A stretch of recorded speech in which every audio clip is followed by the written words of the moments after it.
Chapter 441. Clatter. Han Fei took out a spiritual fruit from the water, which was just an ordinary spiritual fruit. Luda was lying on the ground. Just now, he tried to resist, only to be slapped down by a brick. Under Luda's shocked gaze, Han Fei grabbed the spiritual fruit, took a bite, and then looked at him. "I'm here to rob you, not to kill you." Luda's face was livid, and he gritted his teeth. "Really? I said I won't take it, so I won't. Remember, my name is Fan Datong, the black ghost of the black and white ghosts. Remember to take revenge on me in the future." Luda handed over his swallowing seashell. He had lived frugally for more than half a year, and the wealth he had accumulated was exchanged for this harvest. In the end, because of his greed, everything was ruined here. Han Fei narrowed his eyes. Goodbye. Han Fei felt that the steps into the sea was the truly fair place in the level 3 fishery. This feeling of robbing people anytime and anywhere was really cool. Luda disappeared directly in front of Han Fei's eyes. He knew that with Han Fei's strength, if Han Fei wanted to kill him, he would die no matter whether he ran or not. Anyway, he had become a pauper now, so he could only leave the steps into the sea. No wonder people often said that the steps into the sea were dangerous. The real danger here actually came from human beings. Han Fei looked at a person disappearing in front of his eyes, a little curious. Why did this altar exist? Just to exploit these dangling fishers? Yes, in Han Fei's view, the steps into the sea was definitely a tool of exploitation, possibly a tool of exploitation by powerful figures. Every day, a large number of people offered sacrifices here, but few really got enough returns and went out smoothly. Han Fei himself was like this. Apart from a few checkpoints where they would use spiritual energy as a sacrifice, the rest of the items used were all snatched from others. But so far, although the quality of the things he robbed was high, the number of sacrifices had also increased. There were really not many that could be saved in his hands. Han Fei looked back, and the dragon eel was still lying there. For some reason, the creature summoned from the steps into the sea didn't seem to know how to escape at all. Han Fei walked up to the dragon eel. This guy glanced at Han Fei with its hideous big head, and suddenly jumped up, biting at Han Fei. However, Han Fei dodged slightly, leaving a leg for the dragon eel. "Ouch, it hurts!" Bang! Han Fei slapped the hexagon starfish so hard that the 6 big eyes of the hexagon starfish constricted. Master Hexagon Starfish thought to himself, "This big fish is really stupid. It hasn't figured out the situation yet." As soon as he saw Han Fei in the level 3 fishery, he knew that this guy didn't come with good intentions. He didn't even think of resisting. The dragon eel was probably having a mental breakdown at this moment. Why can't I bite? Was this person made of 9 heavens black iron? Han Fei pried open the dragon eel's teeth rudely, looked at the bite marks on his leg, and slapped the dragon eel's big face. "That's what you get for biting me. That's what you get for having a big mouth." After a dozen slaps, Han Fei jumped on the dragon eel's head and slapped it. "Keep swimming." On the large platform of the steps into the sea, from time to time, someone would exclaim, "Wow, isn't that the genius youngster Wang Yu? Why did he come out? Isn't that Luda? This guy is said to have passed 100 floors. Did he get some treasures? Huh, that's Zhou Ming. Why are there so many holes in his stomach?" When nearly 20 people appeared on the spring in the center of the steps into the sea, many people were not surprised anymore. Someone was speechless. Who did they meet? All of them were killed. Someone was puzzled. No way. If they met a strong master, there's no way they could still be alive. Someone guessed. Could it be that someone summoned a special creature? They couldn't beat it, so they all came out? Someone nodded solemnly. It's possible. After a moment, someone came up to greet him. "Hey, Brother Wang, did you get anything? I'm short of some ultra-quality materials. If you have them, give them to me. The price is absolutely fair."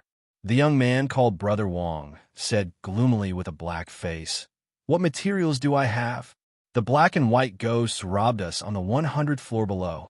All our swallowing seashells were robbed." On the other side, Luda scolded, "Hey, who can tell me where these King black and white ghosts come from? Is there anyone who will wait for them to come out with me? Let's kill them together." Not far away, someone sneered. "Brother Lu, Who are you going to kill? Do you think you can kill the black and white ghosts? Luda glared at him. What? The treasures I fought so hard for were all taken away by this guy. Can't I kill him? If I can't beat him, I can hire someone to do it. Someone chuckled. Come on. It seems that these guys were all killed by the black and white ghosts. But you'd better ask around first. In the entire steps into the sea, except for those children of the big clans who are practicing at the bottom level, who dares to kill the black and white ghosts? Luda's eyes glazed for a moment. Someone seemed to have transmitted something to him, and he looked more and more panicked. F***CK. Eating people? They killed Lin Chi? Is he on the wanted list? Gulp. Many people had just come out of the underground world and didn't know Fan Datong. Now that they heard of this person's misdeeds, they were stunned. Is this guy so terrifying? What's his background? In the steps into the sea, Han Fei had robbed 37 people in a row on the 101st floor. His mantra, robbing passers-by, not taking their lives, had even been widely spread outside the steps into the sea. However, no one thought that Han Fei dared not kill people. In the description of many people, Fan Datong and Xie Xiaoan were a pair of lunatics. How could a lunatic not dare to kill people? Therefore, everyone agreed that Fan Datong was building up momentum for himself, trying to let more and more people know about them and be afraid of them. Of course, Han Fei didn't know or care what others said. At this moment, he found that something big had happened. Chao Qiu said that the further down the steps into the sea, the smaller the space was. He was already on the 101st floor, and he had traveled at least 200 kilometers on the Dragon Eel. However, he didn't even finish the whole step. Of course, the important thing was not the size of the step, but that Xia Xiaochan seemed to have been here. In front of Han Fei, a young woman was looking at Han Fei in horror. Are you, Black Ghost? Do you know me? It doesn't matter if you know me. Hand over your sea-swallowing seashell. The girl looked terrible. She lifted her clothes, revealing her lower abdomen. Han Fei raised his eyes. Ahem, let me tell you, it's useless to tempt me. I'm a very stubborn person. The girl looked a little angry, but she didn't dare to lose her temper. She could only grit her teeth and say, I was stabbed 3 times. The one in the white hat said her name was Xie Xiaoan. Huh, have you seen Xie Xiaoan? Han Fei glanced at the girl's lower abdomen, on which there were 2 knife wounds, one on the left and one on the right, which seemed to have penetrated her body. Han Fei also keenly noticed that the clothes on the girl's chest were torn and there was blood oozing out. He was afraid that the 3rd stab should have fallen here. Han Fei glanced at the woman. Which direction did Xie Xiaoan go? Following the direction the woman pointed, Han Fei jumped on the dragon eel's head and slapped it. Let's go. More than half an hour later, Han Fei only met 2 people. These 2 people had one thing in common. They were both fighting with injuries. Where are the injuries? They were both on the abdomen, and both were stabbed by daggers. Han Fei suspected that Xia Xiaochan didn't intend to attack their summoned creatures at all, because she thought it was too troublesome. She simply robbed them of their swallowing seashells, and then slipped away. BM. Han Fei was about to chase her, but suddenly he and the fish bumped into an invisible barrier. Huh, is it a seal? The hexagon starfish nodded. This is the end. Han Fei was helpless. How far have we swum? The hexagon starfish waved its tentacles and rolled its eyes. Almost thousands of kilometers. Han Fei was speechless. Thousands of kilometers? The dragon eel was lazy and didn't swim fast. At this speed, it swam 500 kilometers at most. No, there are so few people. How can we snatch them? In the steps into the sea, once the sea-swallowing seashells were taken away, there was basically no need to stay here. Without the sea-swallowing seashells, you could only sacrifice spiritual energy. But on the 101st floor, a random sacrifice required 100,000 points of spiritual energy. Ordinary dangling fishers wouldn't have so much spiritual energy even if they sold themselves. What else could they do except to go out? Now, Han Fei ran so far and only saw these 2 injured people. There was no doubt that they were both stabbed by Xia Xiaochan. When it came to stabbing people, Xia Xiaochan was a professional. Han Fei just didn't expect that Xia Xiaochan could also stab people with a stick. Did she replace the long stick in her hand with a spear? Xia Xiaochan's speed was so fast that she was ahead of him. Forget it, there's nothing good here anyway. Let's go straight to the 148th floor. Asking for votes, end of this chapter. Chapter 442. To be honest, Chao Qiu said how difficult it was after the 120th floor of the steps into the sea, but Han Fei really didn't feel it at all. He felt that he already knew the basic rules of the steps into the sea. Every 50 floors, it seemed that the level of the creatures summoned would increase by 1 level. And from the 101st floor to the 150th floor, the biggest difference between them was that the probability of encountering creatures above level 35 was getting higher and higher. In terms of strength, most of them were close to the level of the dragon eel. Considering that Xia Xiaochan was already clearing the floors one by one, Han Fei didn't waste any time. Every time he entered the next floor, he didn't even bother to move and directly sacrificed. On the 136th floor, he got another soul crystal. On the 142nd floor, Han Fei unexpectedly didn't summon anything and directly got the sacrifice prize. When Han Fei came to the 148th floor, he found that there was no one here. Because they had agreed to meet here, Han Fei didn't continue to the next floor, but chose to clear this floor first. When Han Fei crossed the 148th floor, he found that the steps had indeed become smaller. If the 101st floor was really nearly 1,000 kilometers away, then the range of the 148th floor was only half that of the 101st floor. But even so, the range was still very large. Han Fei didn't rush to find Xia Xiaochan or Chao Qiu, but sat on the ground and studied his gains during this period of time. He was speechless when he realized that ever since he entered the 101st level, he hadn't robbed anyone. Therefore, after nearly 50 sacrifices, all the things he had plundered, except for the 3 soul crystals, had been used as sacrifices. And those were not enough. He also used up 2 extra sea-swallowing seashells and a huge amount of materials. Suddenly, Han Fei had an epiphany. Where did all the things he sacrificed go? He boldly guessed that the things he sacrificed were taken by others after he sacrificed them, right? Han Fei felt that this was very possible. For now, he had already started to pay for them, and there were basically few really good things left. However, there were also some benefits to this. Some of the better materials were kept by him. There were countless garbage materials in his hundreds of sea-swallowing seashells, which could be used as sacrifices and then exchanged for better returns with the steps into the sea. So Han Fei began to sacrifice crazily. In one day, Han Fei used up 12 sea-swallowing seashells and sacrificed 26 times. This number scared Han Fei. He was shocked to find that at the 148th level, the offerings consumed for a single sacrifice, if converted into spiritual energy, were as much as 340,000 points. F***CK, it's not enough. Han Fei frowned. The returns from the 26 sacrifices were not bad. The worst one was a top-grade spirit tier battle skill, and the best one was a high-grade spirit robe. Unfortunately, spirit clothes were not battle armor, and their defensive power was not as strong as battle armor. However, Han Fei didn't care because this was the first high-quality spiritual garment he owned. Although the appearance of this spiritual robe was much worse than the one he had designed, it was still a piece of cake. A single piece of clothing could be said to be priceless. He did not sacrifice it for nothing.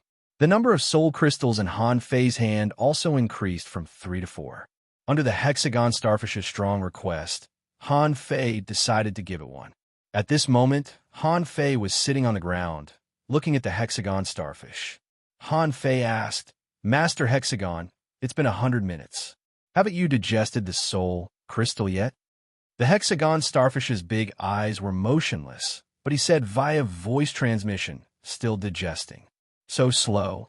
Han Fei quickly asked, "Are you having trouble digesting it? If you can't digest it, spit out quickly. I don't mind your saliva." The hexagon starfish said, "I need to digest it slowly. It can't be so fast." After a whole day, the hexagon starfish's eyes rolled. "Okay, my perception range seems to have expanded by 50 meters. I feel that my tentacles seem to be a little more flexible. Han Fei's face suddenly turned black. One soul crystal, 50 meters? Hurry up and tell me how to absorb this thing. The hexagon starfish paused for a moment. Cultivation. We starfish also need to cultivate. Han Fei was speechless. Then tell me, how on earth do I cultivate? The hexagon starfish replied, it's the cultivation method of bloodline inheritance. Don't you have one? Pa, I have a hammer. Han Fei slapped its tentacle and said ferociously, do I look like someone with a bloodline inheritance? The hexagon starfish quickly withdrew its tentacles. Actually, it's okay not to cultivate. As long as you wrap it with spiritual power, it will slowly melt. Huh? When Han Fei heard this, he quickly took out a soul crystal and held it in his hand. It was not difficult to control it with spiritual power. The knives of the million knife art were all dominated and controlled by spiritual power. It turned out to be so simple. Han Fei almost instantly wrapped the soul crystal in his hand with spiritual power. An hour later, Han Fei suddenly opened his eyes and said with a black face, why is the absorption speed so slow? Han Fei felt that it took him an hour to absorb less than 1/10 of the soul crystal, and his spiritual perception seemed to have increased by less than 5 meters. The hexagon starfish's big eyes kept rolling. Because I have a way to cultivate. Pa, Han Fei slapped over, only to see the hexagon starfish suddenly retract its tentacles, and he slapped the ground. Huh, Master Hexagon Starfish, your reaction has become faster? The hexagon starfish swished and hung on Han Fei's back. Like I said, my tentacles seem to have become more flexible. Han Fei wondered, does this soul crystal have such an effect? Han Fei continued to absorb. 2 hours later, he felt that the soul crystal in his hand was a little smaller. However, it would probably take another day for it to be completely absorbed. Suddenly, Han Fei thought of something. Is my God-scaring painting a cultivation method? The God-scaring painting was just a painting, and it had been cut into 1,000 pieces by Han Fei. However, it was too difficult to visualize, and he was extremely short of time, so he just let it be. However, could visualization also be a cultivation method? Otherwise, he had paid close attention to how the hexagon starfish cultivated just now. This guy had no energy fluctuations all over its body, and even its big eyeballs had stopped rolling. In his mind, when a picture with complicated lines appeared, Han Fei felt his heart tremble, and the soul crystal in his hand disappeared almost instantly.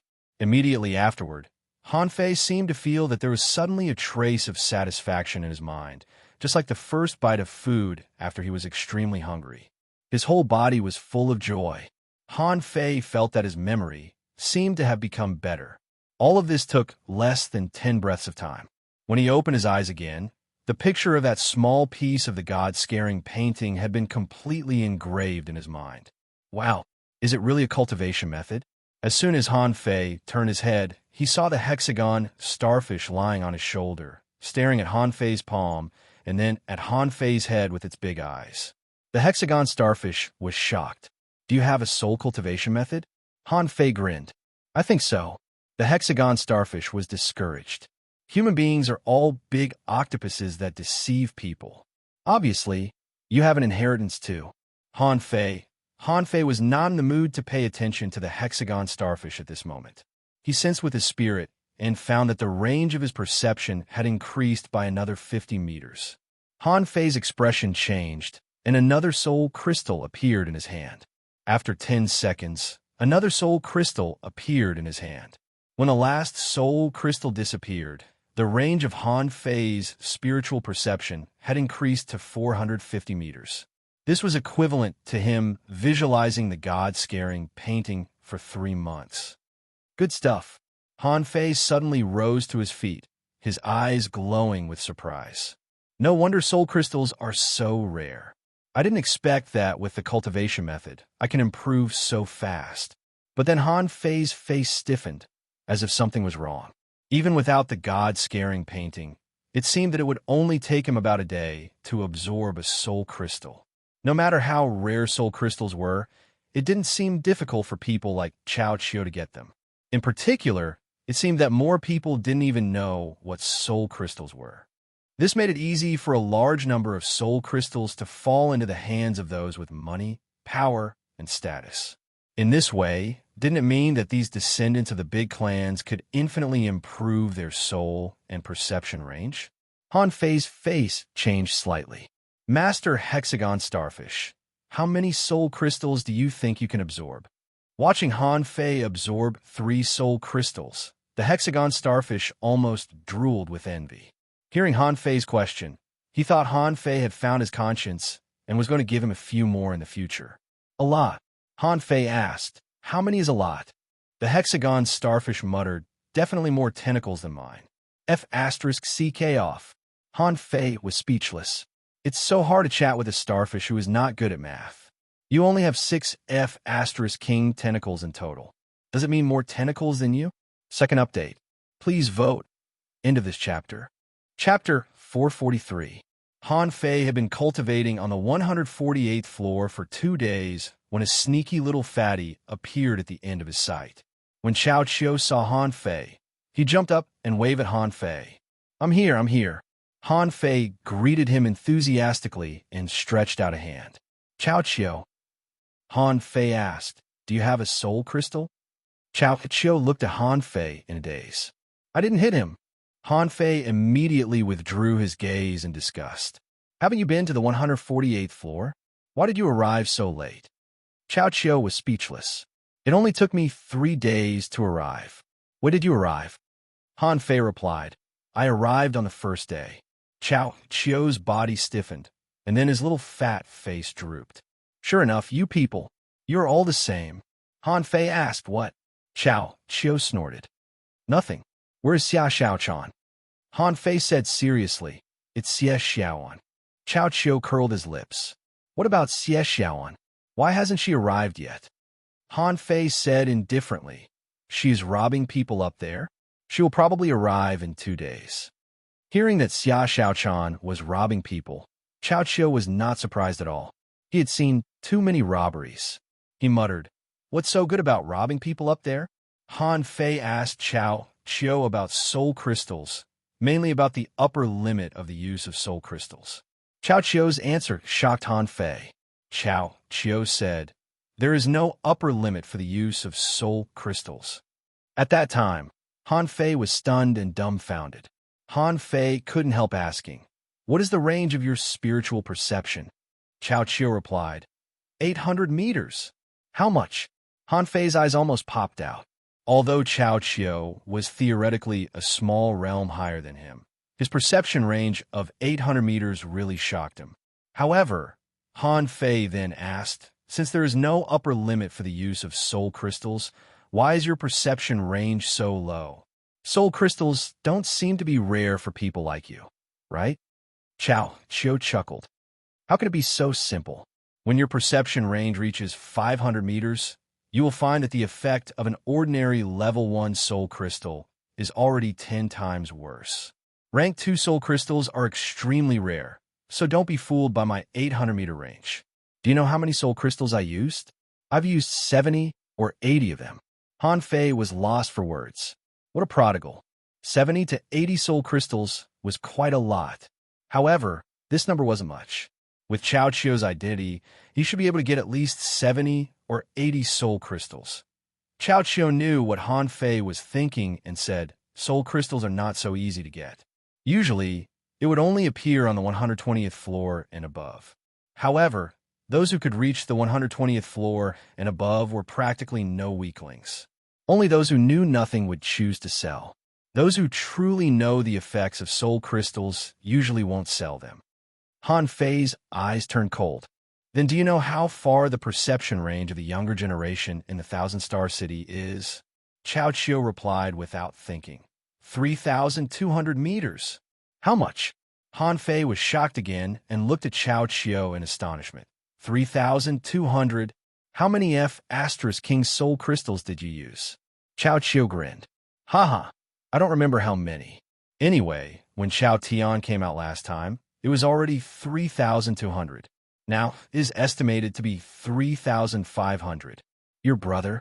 Chao Qiu sighed. Of course. Actually, he should have broken through to be a peak-level dangling fisher long ago and gone back to the Thousand-Star City. But he wanted to break through the steps into the sea. Look, I don't know how many floors he has reached this time, but I think it should be more than the 208th floor. Han Fei was shocked. What kind of tough guy was Chao Chio's brother? In Chao Chio's words, how long has Chao Tian been fighting here? How many soul crystals did he use to increase his spiritual perception range to more than 3,000 meters? 2 days later, Xia Xiaochan arrived. When she saw Han Fei and Chao Chio, she bared her teeth and smiled very happily.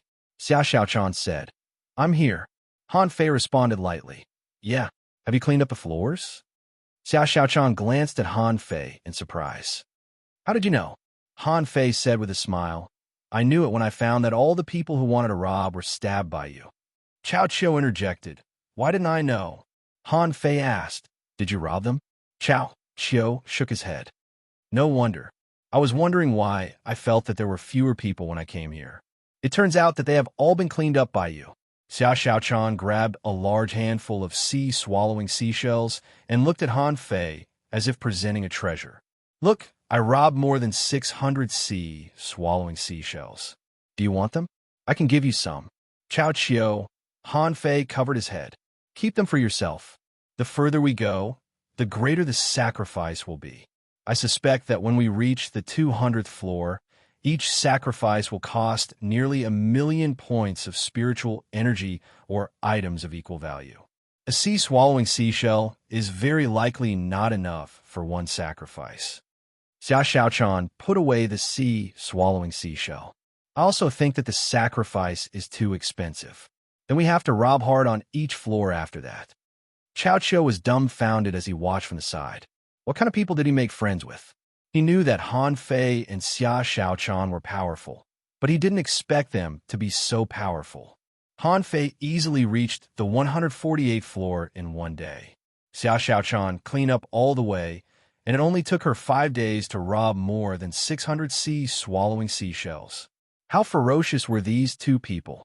How could they be so crazy and unscrupulous as to loot in the steps into the sea? Chao Chio quickly stood up and said, "Don't. It's too troublesome to clean up floor by floor. Let's go straight to the 180th floor." Han Fei and Xia Xiaochan looked at Chao Chio at the same time. "Why?" Chao Chio said matter-of-factly, "Of course, if you rob floor by floor, you may get hundreds of sea-swallowing seashells. However, the real heavenly talents and the children of the big clans are all below the 180th floor. Among them, the 200th and 201st floors have the most. At that time, if you can find a way to sweep these two floors, I guarantee that you will make a lot of money." Han Fei and Xia Xiaochan smiled at each other and shook their heads tacitly. "Let's rob floor by floor." Chao Chio was dumbfounded. "Why?" Xia Xiaochan curled her lips. "As you said, so many strong masters are on the 200th and 201st floors. What if we can't beat them?" Han Fei nodded. "That's true. No matter how small a white shrimp is, it has meat. Besides, we are already on the 148th floor, and there are almost no weak people who can make it here. So, we can't let go of any of them." Chao Chio. Xia Xiaochan was a very straightforward person. After the three met, without saying a word, she took out a sea-swallowing seashell and sacrificed it. A illusion jellyfish was quickly killed by her with the 1,000-strike technique within 10 minutes. Chao Chio was stunned by her smooth battle process. Han Fei had already finished and was looking at Chao Chio. "We're waiting for you. Hurry up." "Chao Chio, you have to wait for me for a while." Han Fei. Chao Chio sacrificed and summoned a ghost serpent. Han Fei exclaimed in surprise.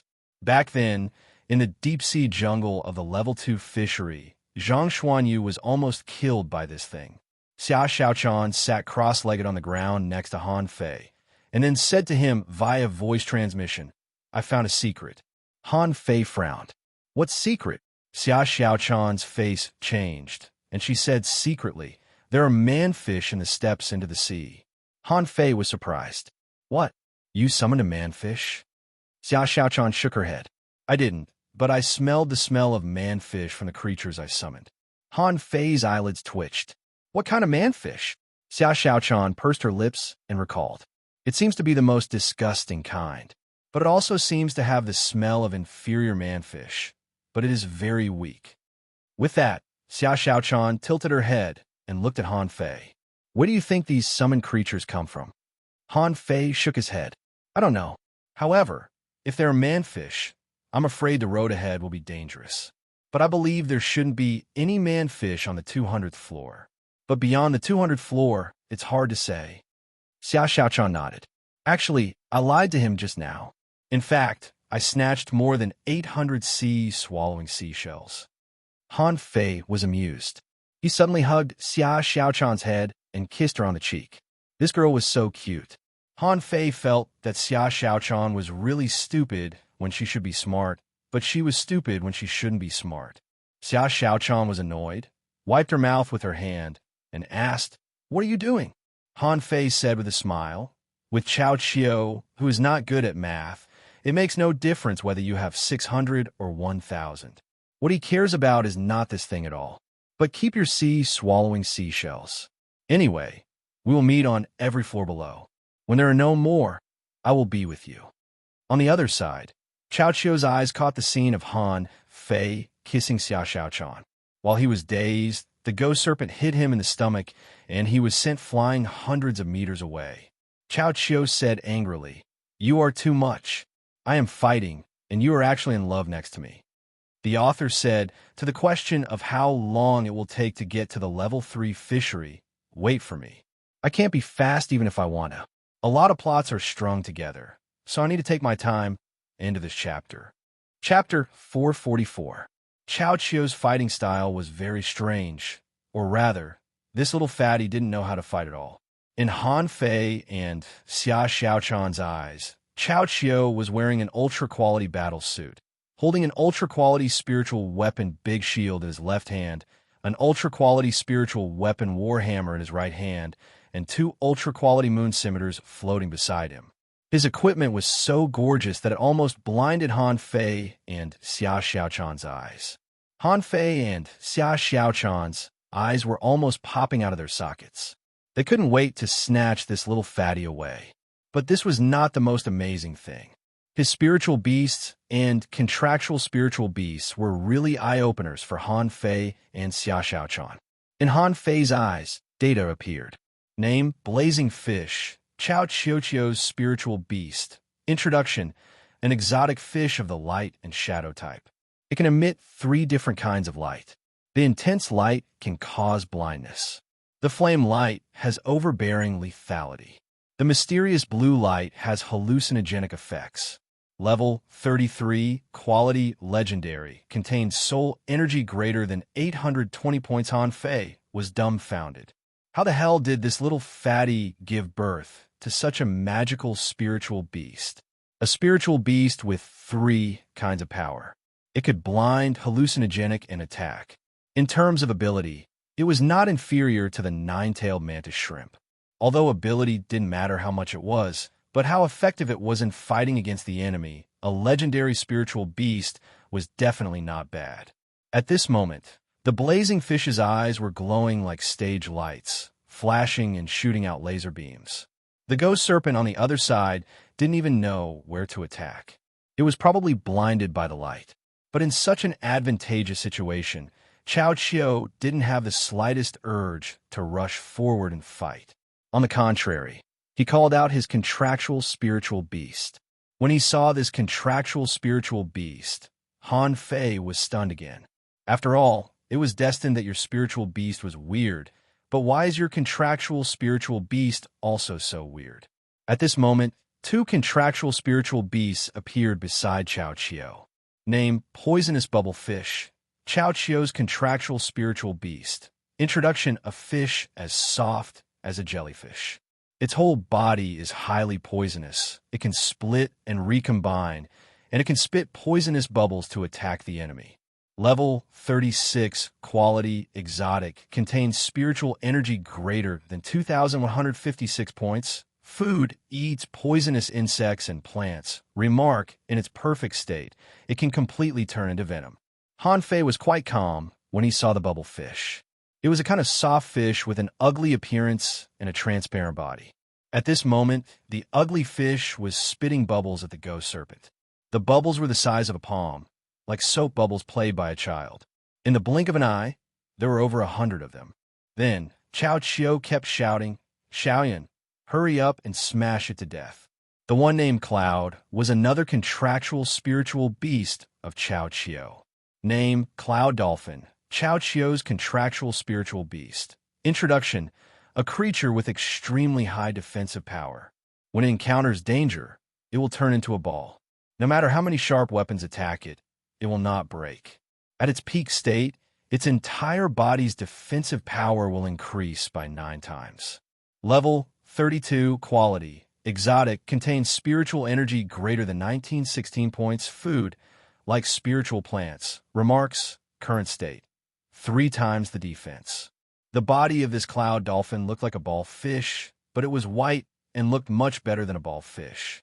At this moment, this cloud dolphin was round and rammed at the ghost serpent like a cannonball. And Chao Chio himself used the 2 moon scimitars to launch sneak attacks from time to time. Occasionally, he would circle to the side of the ghost serpent and suddenly hit it with the heavy hammer in his hand. However, what made Han Fei and Xia Xiaochan dumbfounded was that Chao Chio always ran away as soon as he hit the hammer, for fear that the ghost serpent would swing its tail and hit him. Han Fei gnashed his teeth and said, "I really want to kill this little fatty. He's too king rich." Xia Xiaochan's face was black.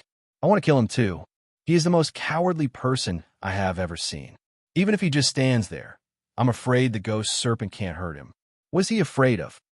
Han Fei resisted the urge to kill Chao Chio and said angrily, "Damn it, can't you just kill this ghost serpent?" Chao Chio said in panic, "I'm already working very hard. Look how fierce my attacks are." "Fierce my ass.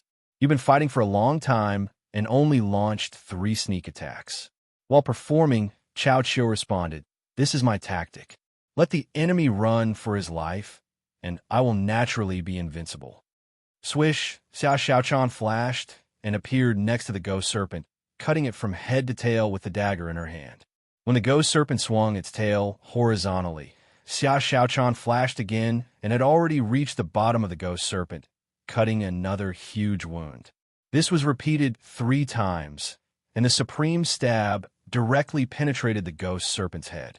Xia Xiaochan flashed and returned to Han Fei's side. Han Fei said, "Xia Xiaochan, you've been exposed." Xia Xiaochan said, "I can't stand this guy anymore." With a flash of light, Chao Chio's spiritual beasts and contractual spiritual beasts were all taken back by him. Immediately afterward, all the ultra-quality spiritual weapons on him that were armed to the teeth also disappeared into his body. Chao Chio glanced at Xia Xiaochan cautiously. "I can kill it alone." Xia Xiaochan glared back.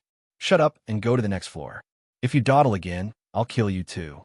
Chao Chio shivered and immediately shut up. After grabbing a jade slip in the water ball, his body began to fade gradually. Han Fei had a headache and could only comfort her on the side. "Don't be angry. He's just a little afraid of death. Let's go. Let's go to the next floor and search. I guess he's almost finished after we've searched." On the 149th floor, Han Fei ran around for nearly an hour and robbed 6 people. But he didn't meet Xia Xiaochan, but he met Chao Chio, who was fighting. This guy was still fighting exactly the same way as just now, which made Han Fei's eyes burn. Han Fei couldn't help but go up and hit the crab with 2 bricks. Chao Chio was surprised. "Huh? Let me tell you, in fact, it will be dead in half an hour." Han Fei snorted. "Shut up. Next time, hurry up. You're covered in ultra-quality spiritual weapons. Why are you dawdling over there? Believe it or not, I will kill you and take away all your ultra-quality spiritual weapons." Chao Chio curled his lips. "You can't kill me." Han Fei really wanted to hit this guy's head with a brick. "How dare you call yourself a genius? And you want to kill the children of other big clans in the Thousand-Star City? I'm afraid that any king person can beat you to the ground and make you kneel on the ground and call me daddy." After another half an hour, Han Fei finally found Xia Xiaochan, and then they entered the 150th floor. The 150th floor was the last floor of the third level of the steps into the sea. There were as many as 100 people staying here, which made Han Fei very happy. At this moment, Han Fei was shouting to a group of 5 people, "I'm here to rob you, not to kill you." Xia Xiaochan stood next to Han Fei. "Hand over your sea-swallowing seashells, and I'll spare your lives." Before, it was Han Fei or Xia Xiaochan who went alone. At this moment, the black and white double ghosts could finally act together, and their behavior was surprisingly similar. However, the first thing the 5 people paid attention to was not Han Fei or Xia Xiaochan, but Chao Qiu, who was desperate. Someone said coldly, "Young Master Chao, we don't seem to have offended you, right?" Chao Qiu shrugged. "It's none of my business. I didn't rob you." Someone was so angry that he gnashed his teeth. "Young Master Chao, we have no grudge against you. Why do you have to make things difficult for us?" Han Fei snorted. "Hey, the 2 of us are the robbers, okay?" Xia Xiaochan nodded in agreement. "Where's the most basic respect between people? What's there to be afraid of? We, the black and white ghosts, are the scariest." Chao Qiu smiled bitterly. These 2 are simply a F***king perfect match. If these 2 didn't fall in love, it would be intolerable. Someone tried to fight back, but when Han Fei took out the blood-drinking knife and smashed a high-quality spiritual weapon, everyone was stunned. Xia Xiaochan's footwork was weird. When she stabbed a person in the stomach with a stick, someone gave up. Someone was horrified. Is she a F***king soul warrior or a hunter? Why were battle soul masters even weirder than hunters? Someone crushed a flash stone, and then with a bang, it hit the 6-gate formation. The 5 people were desperate and looked at Han Fei and Xia Xiaochan in horror. "Brother, let's talk." Han Fei went up and hit them with a brick. "Why did you resist? Why did you disrespect me?" Tears were about to fall from these people's eyes. These 2 were real bullies. Sometimes, robbers could still bargain for a bit. But these 2 robbers wanted others to respect their words. Everyone looked at Chao Qiu, who was looking around not far away, and took out their sea-swallowing seashells. At the same time, they were shocked. Who the hell are these black and white ghosts? Why are they so fierce that even the young master of the Chao family doesn't want to offend them? After a moment, Han Fei and Xia Xiaochan, head-to-head, were picking sea-swallowing seashells with a big starfish. Xia Xiaochan exclaimed, "Wow, I found a battle suit here. Unfortunately, it's not for a woman. Here you go." Han Fei took it and looked at it. "A high-quality battle suit. I already have one. Okay, I'll keep it." Suddenly, Han Fei said, "Hey, Xia Xiaoan, I have 2 daggers here, high-quality spiritual weapons. You can use them." Xia Xiaochan nodded. "Let me tell you a secret. I have a better one now." On the other side, Chao Qiu was speechless. Why the hell did I find these 2 people to be my allies? What the F***ck? Could they still have fun like this? Especially Han Fei. Chao Qiu felt that this guy didn't seem to care about hiding. Otherwise, can you F***king tell me, why did you give a dagger to a soul warrior? To eat? From time to time, the starfish with 6 eyes saw something shiny and immediately said, "This is mine. Give this to me." Chao Qiu felt tired. Damn it, where do they get this talking starfish? Chao Qiu had always thought that the starfish clinging to Han Fei was an ornament. But now, the ornament suddenly spoke. "Hey, you 3, do you think I don't exist?" Chapter 445. The reason why Han Fei and Xia Xiaochan subconsciously ignored Chao Qiu was because of his wretched fighting style. A man armed to the teeth with an ultra-quality spiritual weapon. A man with a legendary spiritual beast. A man with a super defensive contractual spiritual beast and a disgusting poisonous bubble fish. He was fighting like a 5-year-old child. No matter who it was, their mental defenses would crumble on the 151st floor. After coming here, Han Fei found that it would cost 500,000 points of spiritual energy to sacrifice at a time. Of course, Han Fei didn't want to sacrifice with spiritual stones, but directly sacrificed an entire sea-swallowing seashell. The creature summoned here was level 39 as soon as it appeared. Besides, it was not the ordinary level 39 but the kind of creature that was stuck at the threshold of a breakthrough. It seemed that it would break through to level 40 at any time and reach another realm. Han Fei was shocked. Are the creatures here so strong? If they encountered such a creature on the 151st floor, what would happen on the 201st floor? Although the creatures here were a little weaker than mutant creatures like the monstrous octopus, they were only a little weaker. At this moment, Han Fei summoned a 1,000-blade turtle. This was much higher level than the one Luren Quan caught. Fortunately, this was a 1,000-blade turtle. If it were a water arrow turtle, Han Fei would have to spend more effort. This 1,000-blade turtle might have better luck if it encountered other people. However, at this moment, it was facing Han Fei. Even if it threw 1,000 blades, it couldn't shake Han Fei at all. At this moment, Han Fei was wearing a high-quality battle suit, so he just let the blades slash on his body. As for himself, he held the embroidery needle and smashed the 1,000-bladed tortoise. BM! The 1,000-blade turtle's limbs were too weak, and it was smashed to the ground by Han Fei. Han Fei grinned. Since he used the embroidery needle, he hadn't seen many creatures that could resist the power of the embroidery needle. Only creatures like the tortoise had tyrannical defensive power and strength that far surpassed other creatures of the same level could withstand the repeated smashes of the embroidery needle. When the three of them gathered again, there were another 118 sea-swallowing seashells. Among them, none of the sea-swallowing seashells was robbed by Cao Qiu. When Han Fei and Xia Xiaochuan found Cao Qiu, he was chatting with a group of people.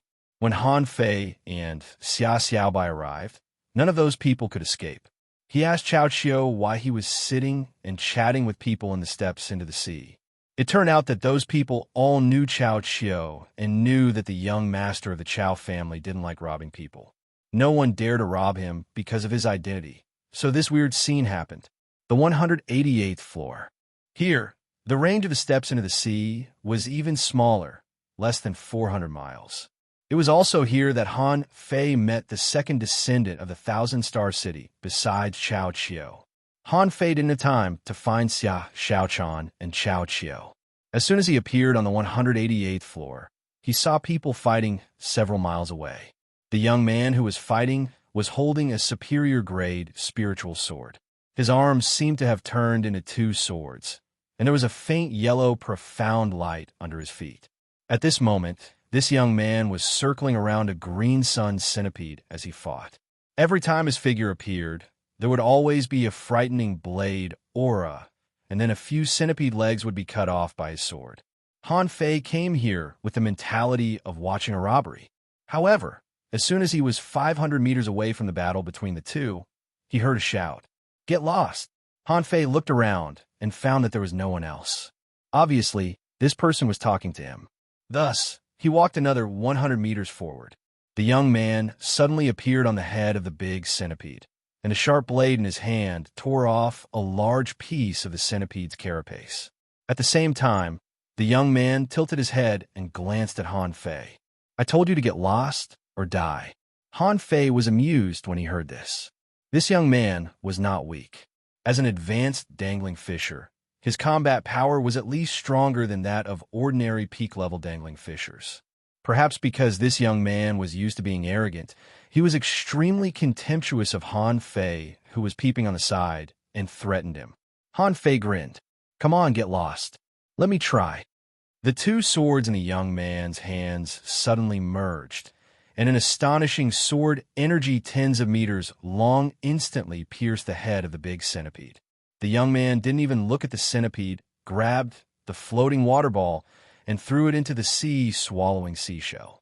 Then, the young man held the swords in both hands and walked toward Han Fei step by step.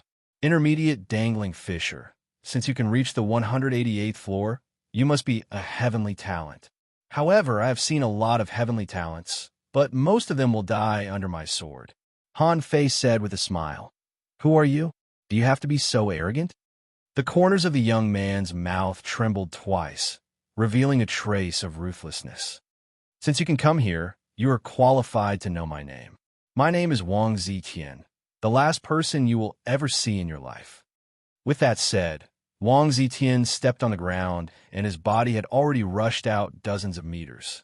What was faster than him was a wisp of his sword intent. After seeing that sword intent, Han Fei narrowed his eyes slightly. Knives and swords were so strong that in many cases, the knife light and sword intent alone could hurt people. His drawing technique was a killing technique with saber radiance. The knife light flashed, as if to sweep away all the obstacles on the way ahead and directly cut the enemy in front of him. And this sword attack of Wang Zetian made Han Fei understand that this was a young man who had comprehended sword intent. With just this wisp of sword intent, few ordinary peak-level dangling fishers could match him. The reason why Wang Zetian used sword intent in the first move as soon as they met was precisely because he recognized Han Fei. In the eyes of these strong masters, realm didn't mean everything. Those who could come here all relied on their strength. Han Fei didn't dare to neglect this person. This person was not the first genius powerhouse he had met. In addition to Xia Xiaochan and the other three, the Sunmu trio was definitely not weak. Immediately, a battle between evenly matched strong masters somehow emerged in Han Fei's mind. In an instant, the blood-drinking knife moved. Just when the wisp of sword intent was 10 meters away from Han Fei, pop, there was no violent explosion, nor were there layers of vibrating ripples. Like a bubble in the sea, the knife light and the sword intent offset each other and then annihilated each other. Interesting. Then let's see my explosive sword flow again. Suddenly, a flickering light ignited between Wang Zetian's hands. What Han Fei saw was not the two swords between Wang Zetian's hands, but thousands of swords above him. At Wang Zetian's side, thousands of sword shadows advanced side by side, like a wall of swords pushing forward. The corners of Han Fei's mouth twitched. Before the sword arrived, the seawater beside him had already begun to roll back, and the rolling water had already set off a force of 1,000 pounds. Han Fei glanced at the blood-drinking knife in his hand and immediately sheathed it at his waist. The embroidery needle was raised horizontally, and spiritual energy gushed from the tip of the rod. Han Fei held the tail of the rod and attacked with all his strength, without holding back at all. The blood-drinking knife was suitable for surprise attacks, but in the face of people like Wang Zetian, there was no problem of sneak attacks. In this kind of head-on confrontation, the advantage of strange moves was no longer there. All Han Fei could do was to attack with force.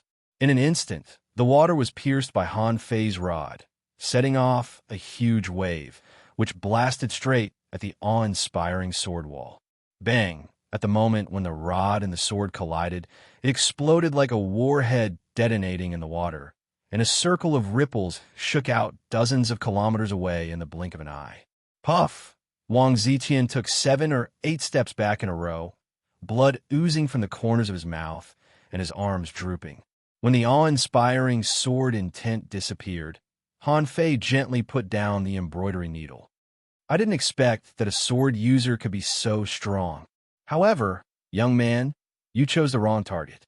I, the Black Ghost, can steal people's souls, and even ghosts dare to avoid me. You're still too young to kill me. Wang Zetian tilted his head, spat out a mouthful of blood fiercely and casually, and then said with a cold face, "Not bad, but do you think you can rob me with this?" Wang Zetian's body stood straight, like a sword hanging from the sky, proud and straight. Han Fei put the embroidery needle vertically in front of him. "Maybe you still have trump cards, but you absolutely can't escape. I'm sorry, brother, to rob a passerby and kill a man for a life." At this time, Han Fei didn't know who Wang Zetian was. But this kind of person was not simple at first glance. In order to prevent this person from going out and making trouble for him, he gave up the previous principle of not taking Wang Zetian's life. He would kill this kind of genius if he could. Suddenly, Han Fei seemed to understand something. Why did some people like to torture and kill heavenly talents? Because if these people didn't die, who knew how much trouble they would bring to him in the future? It was easy to kill them now, but he might not have a chance to kill them in the future. Just when Han Fei was about to continue, he suddenly saw a petite and a slightly fat figure swimming over. Fan Datong. Han Fei turned his head and looked at them. "You're here?" Chapter 446. Just when the scene was at loggerheads, Chao Qiu came. Wang Zetian's fighting intent faded a little when he saw Chao Qiu. Chao Qiu stared at Wang Zetian in surprise. "Two swords, you are here too?" Wang Zetian's face suddenly darkened. "I dare you to call me that again." Chao Qiu stuck out his tongue at Wang Zetian. "Two swords, two swords, two swords." Wang Zetian slashed at him with his sword. Then he saw a big ball blocking in front of Chao Qiu, which was his cloud dolphin with strong defensive power. After slashing, Wang Zetian jumped back a few steps, because Xia Xiaochan was stroking the stick in her hand, and she was very hostile. Wang Zetian frowned. "Chao Qiu, who are they?" Chao Qiu glanced at Han Fei, then patted his chest and said, "My teammate." Xia Xiaochan glanced at Han Fei. "Do you want to rob them?" Han Fei glanced at Chao Qiu and then looked at Wang Zetian. "It's useless. Hand over your swallowing seashell." Chao Qiu hurriedly shouted, Hey, don't. Although Two Swords is a bit arrogant, he's a good guy. We can make him our teammate." "Impossible." Han Fei and Wang Zetian shouted at the same time. Chao Qiu grunted. "Why?" Han Fei grinned. "If he hands over his swallowing seashell, we can continue to be good friends." Wang Zetian sneered. "In your dreams. Although you are powerful, it's impossible for you to keep me here." Just as Wang Zetian finished this sentence, he saw 6 purple lights floating in the air. In the blink of an eye, Wang Zetian was trapped inside. Wang Zetian frowned and pinched an ancient jade in his hand. The next moment, a majestic sword intent that seemed to penetrate the world fell on the 6-gate formation with a clang. However, a scene that shocked Wang Zetian happened. The purple light formation was only a little weakened, but it recovered in the blink of an eye. How is it possible? Wang Zetian's heart skipped a beat. When he was about to launch another sword strike, he found that Han Fei and Xia Xiaochan were already standing in the 6-gate formation.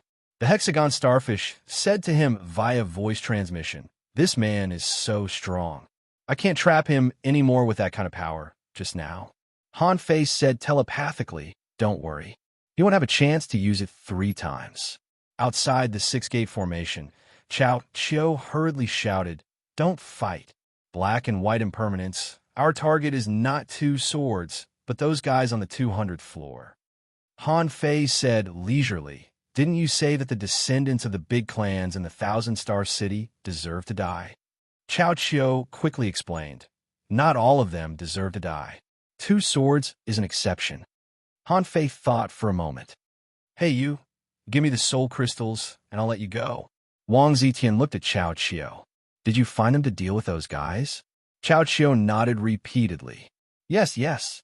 Wang Zetian glanced at the 6-gate formation, then at Han Fei and Xia Xiaochan, snorted coldly, and threw out 3 soul crystals. Wang Zetian said, "After this trip, you and I will fight fair and square." Han Fei grabbed the soul crystals, threw 2 to Xia Xiaochan, and said telepathically, "Wrap the soul crystals with your spiritual power and absorb them. Your perception range will be increased by 100 meters in about 2 days." Xia Xiaochan was slightly taken aback. "Really? I've also snatched 5, but I haven't used them yet." Han Fei staggered. "Where did you get so many?" Xia Xiaochan said, "We didn't rob them, but I robbed them floor by floor. I saw you buy it before, so I've been paying attention. Do you want it? I'll split it with you." Han Fei slightly shook his head. "I don't want it." It seemed that once one's perception reached 500 meters, 1 or 2 soul crystals wouldn't be able to change it. Every time, there would be at least dozens of them. "Even if you give me everything, I won't be able to increase it by much." Xia Xiaochan nodded slightly. Of course, she wouldn't doubt what Han Fei said, let alone care about who gave what to whom. The few of them were used to sharing good things among themselves, so they wouldn't deliberately hold back. Han Fei turned his head and glanced at Master Hexagon Starfish. "Withdraw the formation, Master Hexagon Starfish." Swish! When the 6-gate formation disappeared, Han Fei said with a smile, Hey, you're not bad. Let's fight together." Wang Zetian glanced at Han Fei and Xia Xiaochan, then looked at Chao Qiu and said, What's the use of 4 soul warriors getting together? How can we fight against those guys? Han Fei was a little surprised. Chao Qiao and the others were really going to form a team to fight against the children of other big clans in the Thousand Star City? This confused Han Fei. Chao Qiao and the others seemed to be children of big clans in the Thousand Star City, right? Why do they hate each other so much? Chao Qiao grinned.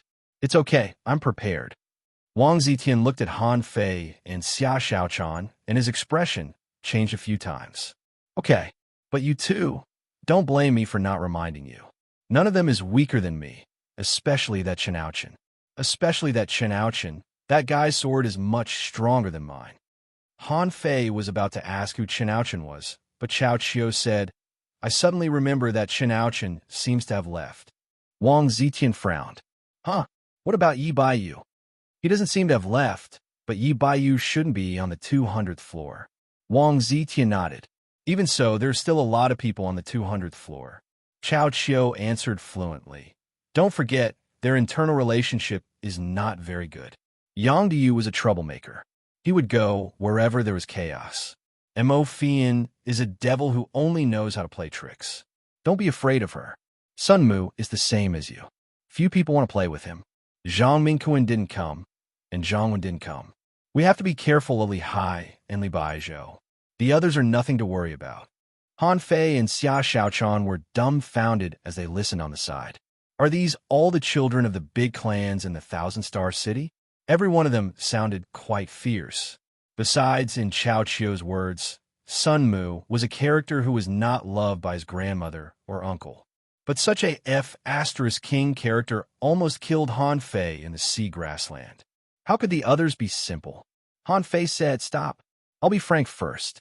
We the black and white ghosts only rob people, not kill them. We can fight and rob, but we won't kill people. Xia Xiaochan echoed.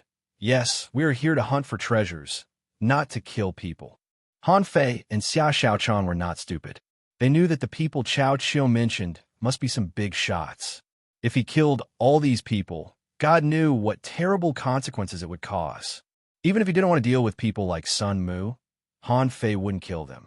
Even if he wanted to kill them, it was definitely not at this time and place, especially with people like Chao Qiao and Wang Zetian. Wang Zetian snorted coldly. I don't expect you to kill them. It's still a question whether you can beat them. It's almost impossible to kill them. Chao Qiao said discontentedly. Why is it impossible? Wang Zetian glanced at Chao Qiao. Have the crappy things you invented ever hurt your brother? You can only invent fishing boats, but you can't do anything else. Chao Qiao was so angry that his face turned red. If I say it's possible, it's possible. You are uneducated. You don't understand. I don't want to explain it to you. Han Fei shrugged. So, now we have 4 people? Wang Zetian nodded. For the time being, let's cooperate. Han Fei glanced at Xia Xiaochan. When we reach the 200th floor, if it's not necessary, just go invisible and don't show up. Xia Xiaochan asked, What about you? Han Fei nodded. Fight.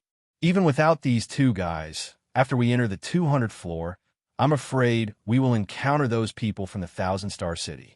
Especially Sun Mu and the others. I think they are probably waiting for me here. In any case, we have to find a way to beat them all out this time.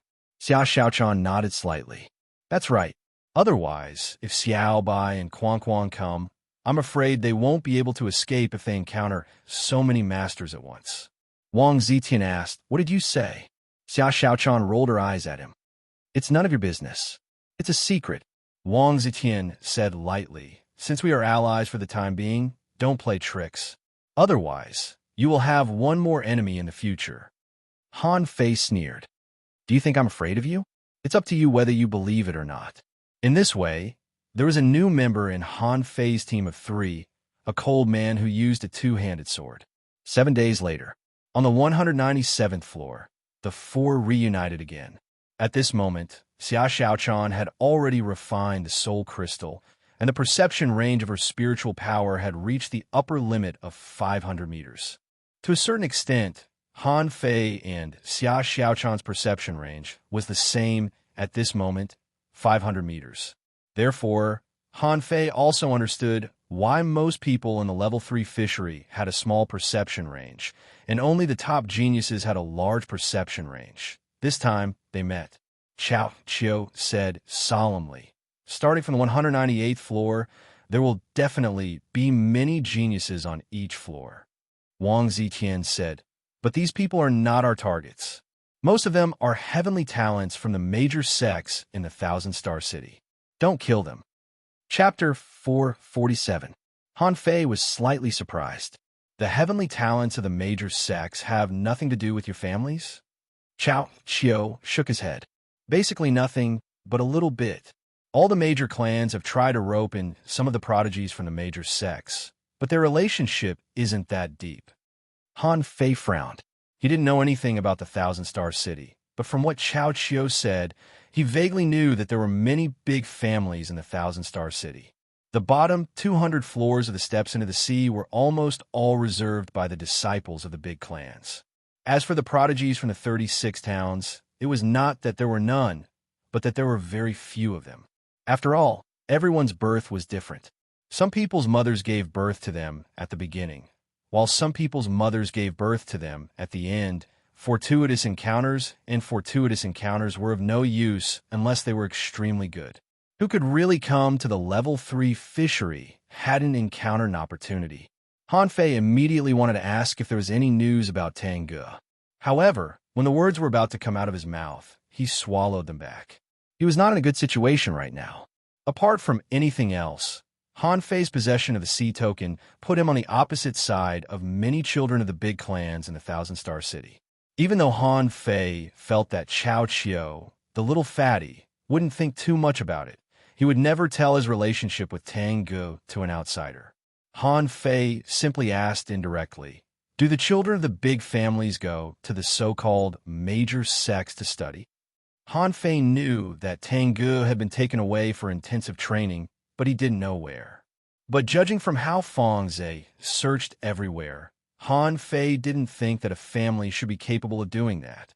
At this moment, after Chao Chio mentioned it, he wondered if Tang Ge had been taken to a so-called major sect. Chao Chio didn't think there was anything wrong with Han Fei's question. He just thought he was curious. So he said, "Of course there is. We all have to enter a big sect to study, but it doesn't necessarily have to be in the same big sect." Han Fei frowned. Even those heavenly talents of the major sects can't be killed? Wang Ziqian said lightly, "It's best not to kill them if you can." No one who could reach the 200th floor was simple. These people have been given all kinds of treasures by the sect, and their life-saving methods are no less than ours. Furthermore, it wasn't like there weren't any teachers in the major sects who were protective of their students. If those unreasonable people really want to go to the lower world to take people away, who in a level 3 fishery can stop them? Han Fei clicked his tongue. That's a pity. However, the slogan of our black and white impermanence is to rob passers-by and not take their lives. It's fine. Wang Zitian glanced at Han Fei. "Why do I remember that you just told me that you wanted to rob me and kill me?" "Oh, really? Maybe I said it wrong." The four of them chatted for a while before entering the 198th floor. Han Fei didn't mention Tang Ji's name at all. In fact, he didn't mention Tang Ji's name to Xia Xiaochan and the others because it was unnecessary. When Han Fei appeared on the 198th floor, he didn't see anyone. This time, he didn't offer the sacrifice immediately. Instead, he started searching aimlessly. Now that they were on the 198th floor, the steps were gradually getting smaller, and the chances of encountering people were higher. Sure enough, as Han Fei expected, after only about dozens of kilometers, he met an armorist and a manipulator. Both of them were wearing blue robes, which seemed to be the same uniform. After seeing Han Fei, the two exchanged a glance and immediately swam towards Han Fei. Han Fei didn't leave, but still waited calmly for the two to come over. "Huh, an intermediate dangling fisher. Senior brother, this person is not simple." The manipulator girl's face changed slightly, and she whispered to the armorist next to her. "He is not simple, but it doesn't matter. No matter how strong an intermediate dangling fisher is, he can only reach the limit of a peak-level dangling fisher. Even if he is a strong, peak-level dangling fisher, the two of us can deal with him. Seeing the two of them coming up to him, Han Fei grinned. Nice to meet you. I just want your money, not your lives.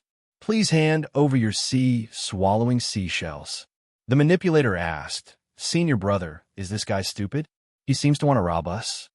The armorist put the armor box aside. If you win, your things will be yours. If you lose, your things will belong to us. Han Fei said with a smile. Okay, which of you will come first? The armorist smiled slightly. We of course will come together. As soon as he said that, thousands of golden lights flashed in all directions. Under Han Fei's feet, an array made of black balls appeared. Han Fei's body twisted back and forth in the golden light. The manipulator was dumbfounded by his strange postures. Han Fei wiped the blood-drinking knife on a few golden threads around him. What sharp golden threads? Unfortunately, they are useless to me. As for this array, Han Fei secretly said to the hexagon starfish via voice transmission, Master Hexagon Starfish, it's all yours. Outside the black stone array, 6 purple lights rose, and the hexagon starfish set up another array outside this one. Huh? The armorist frowned. Not only did the other party not try to break the ceiling array he set up, but he even set up another array outside? The question was, in this case, why would Han Fei be afraid that they would run away? How damn confident did he have to be to do such a thing? Among the thousands of threads, dense black thorns like pear flowers in a rainstorm spurted out of the armorist's armor box. Hey! Han Fei held the whetstone in his left hand and made it bigger, trying to block it. However, he found that those black thorns had similar characteristics to the million knife art. They circled and chased after Han Fei. Clank, clank, clank. Han Fei put away the whetstone, and the blood-drinking knife was full of knife intent. After one slash, all the golden threads along the way were broken, and a large number of black thorns were chopped away. Not bad. Han Fei frowned slightly. The person who used the black thorns was not weak, and was a very special armorist. There seemed to be no swords in his armor box, but all needles, and they were very powerful. However, Han Fei didn't believe that an armorist could have such powerful spiritual power. He was not weak. If he had enough weapons now, it should be easy for him to control 50 blue sea wandering dragon daggers. But once there were more daggers, such as 80 or 100, even Han Fei couldn't control them. And the armorist in front of him could control more than 1,000 black needles. More than 10,000. Therefore, Han Fei was sure that the so-called black needles were not as flexible as they seemed.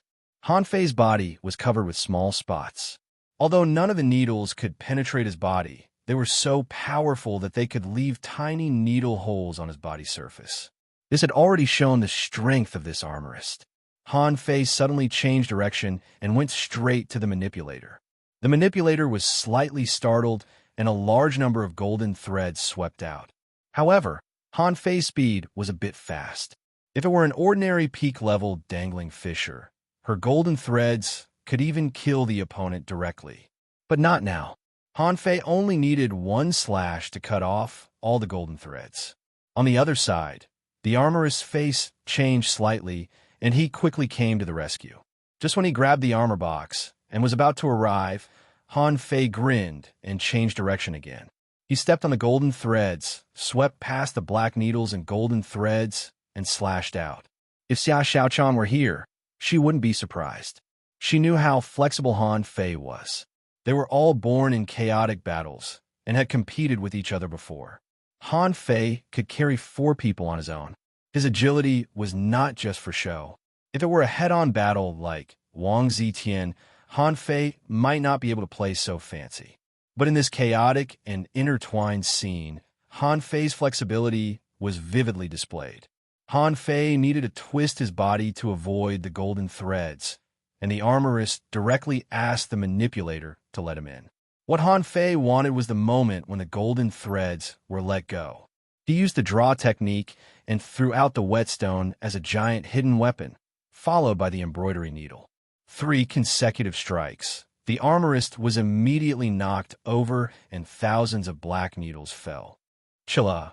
At the last moment, The manipulator pulled the armorist away with the golden threads, and the two of them left the seal formation. Han Fei grinned. So, let's see who can break the formation faster. You two break the formation outside, and I'll break yours. Let the game begin. Senior brother, what should we do? The armorist coughed up a mouthful of blood, his face pale, and one of his hands drooped softly. This guy is so strong. Which sect is he from? Why haven't I seen him before? Senior brother, maybe he is a disciple of a big clan? Impossible. How much practice does he have to go through to use that weird footwork just now? Many of them were extremely dangerous, and they fought with no regard for their lives. How many disciples of big clans do you think are so desperate? Senior brother, do you understand this formation? With that, the manipulator looked at the six-gate formation. With a wave of her fingers, thousands of golden threads hit countless places of the six-gate formation, searching for the formation eye, but there was no response at all. On the other hand, Han Fei just walked to a certain stone among the black stones on the ground and smashed it with his rod. The stone cracked, and the formation was broken. The hexagon starfish climbed up Han Fei's calf. This formation is simple. This human is not good at formations. Han Fei smiled and looked at the two of them. Hey, if I wasn't careful, the formation would break. First, asking for votes. End of this chapter. Chapter 448. The faces of the armorist and the manipulator changed slightly, and they took out a jade pendant and held it in their hands. The armorist sneered. Do you really think you can kill us? Han Fei clicked his tongue. Amulet? Yes, you have more trump cards. I can't beat you, but I can wait. When my people come, they can kill you. Huh? You know this is an amulet? Which sect are you from? Han Fei grinned. I'm from the countryside. It's fine. You keep holding it. I'm not in a hurry. With that, Han Fei moved his fingers, took out a bag of air that he had prepared, and took a deep breath. Then he took out a fish skin bag, which was filled with small dried fish. In front of the two of them, he began to chew. Han Fei asked, By the way, is your teacher so stingy? He only gave you one amulet each? Let me be frank, if you only have an amulet, I'm afraid it won't work. Do you have an immortal seal? What about a dying strike? The two of them turned green when they heard this. They were a little suspicious about how Han Fei learned the internal secrets of these big families. Even in the big families of the Thousand-Star City, ordinary clansmen didn't even dare to hope to obtain a life-saving means like an immortal seal. Only the outstanding geniuses within the family were qualified to enjoy these things. After all, the relationships of the same family were complicated, and it was impossible to be impartial. They had never heard of this Han Fei in front of them. Since he could defeat the two of them as an intermediate dangling fisher, he was definitely not an ordinary person. There was no reason that they hadn't heard of him. The manipulator girl was a little nervous. She looked at Han Fei and said, If you kill us, your life tablet will shatter, which is not a trivial matter. Han Fei shrugged. I'm not going to kill you. I'll wait for someone who has the ability to kill you. I'm not in a hurry. After half an hour, the two of them seemed to have communicated many times, and when they saw a figure appear in the distance, their faces changed. The armorist said, Here's your sea-swallowing seashell. Unseal it. Han Fei picked up the sea-swallowing seashells that they threw at him and said with a smile, You should have done this a long time ago. After that, he got up and shouted at the man who was flying over, You come down. You're just a robber. Hand over your sea-swallowing seashell. The armorist and the manipulator's faces all turned green. So, they're not your people? However, after a brief discussion, the two of them decided not to join forces with the person who was coming from afar. The strength that Han Fei had just shown, that terrifying physique, that movement that seemed to be even more agile than an octopus, made them feel powerless. The most important thing was not Han Fei's strength, but his realm. They had seen many intermediate dangling fishers with such terrifying strength. As long as those big shots weren't dead, they were all monstrous existences. Which sect didn't have a few of such big shots? At this moment, they felt that they had encountered such a big shot who had hidden his identity to commit robbery and extortion. Seeing the two of them gradually fade out of sight, Han Fei got up and moved on to the next person. Half a day later, after robbing 12 people in a row, Han Fei unexpectedly met Wang Zetian. The two of them had nothing to say. Han Fei said, "I'm going to continue robbing." Wang Zetian nodded. "I'm going to find Chao Chiu. The two of them met for less than 10 minutes and then left separately. When Han Fei saw Chao Chiu, this guy was being chased and beaten by 5 people. As soon as he saw Han Fei, Chao Chiu immediately wailed, "Big Tong, I finally found you. Big Tong, come and help me." Han Fei was speechless when he saw these 5 people. Oh my God, they were all wearing standard uniforms. He knew these 5 people, and at a glance, he could tell that they were from the same sect. Otherwise, how could their clothes be the same? Han Fei thought he was strong, but to be honest, these people were not weak either, although some of them were only advanced dangling fishers. In this place, a small realm could no longer represent strength. Chao Chiu might be able to resist the soul warrior and manipulator he just met, and Xia Xiaochan could teleport away, but it would take Wang Zetian a lot of effort. Han Fei was speechless. "Hey, little fatty, why don't you turn around and fight?" Chao Chiu said, "I can't beat them. These people are too fierce. They want to rob my sea, swallowing seashells." With that said, Chao Chiu turned around and said, "Don't chase them. We are all classmates. Don't be like this." However, the 5 people didn't care about Han Fei at all. Although they knew that Han Fei, as an intermediate dangling fisher, couldn't have come here easily, there were only 2 of them, including Han Fei. The problem was that they knew Chao Chiu too well.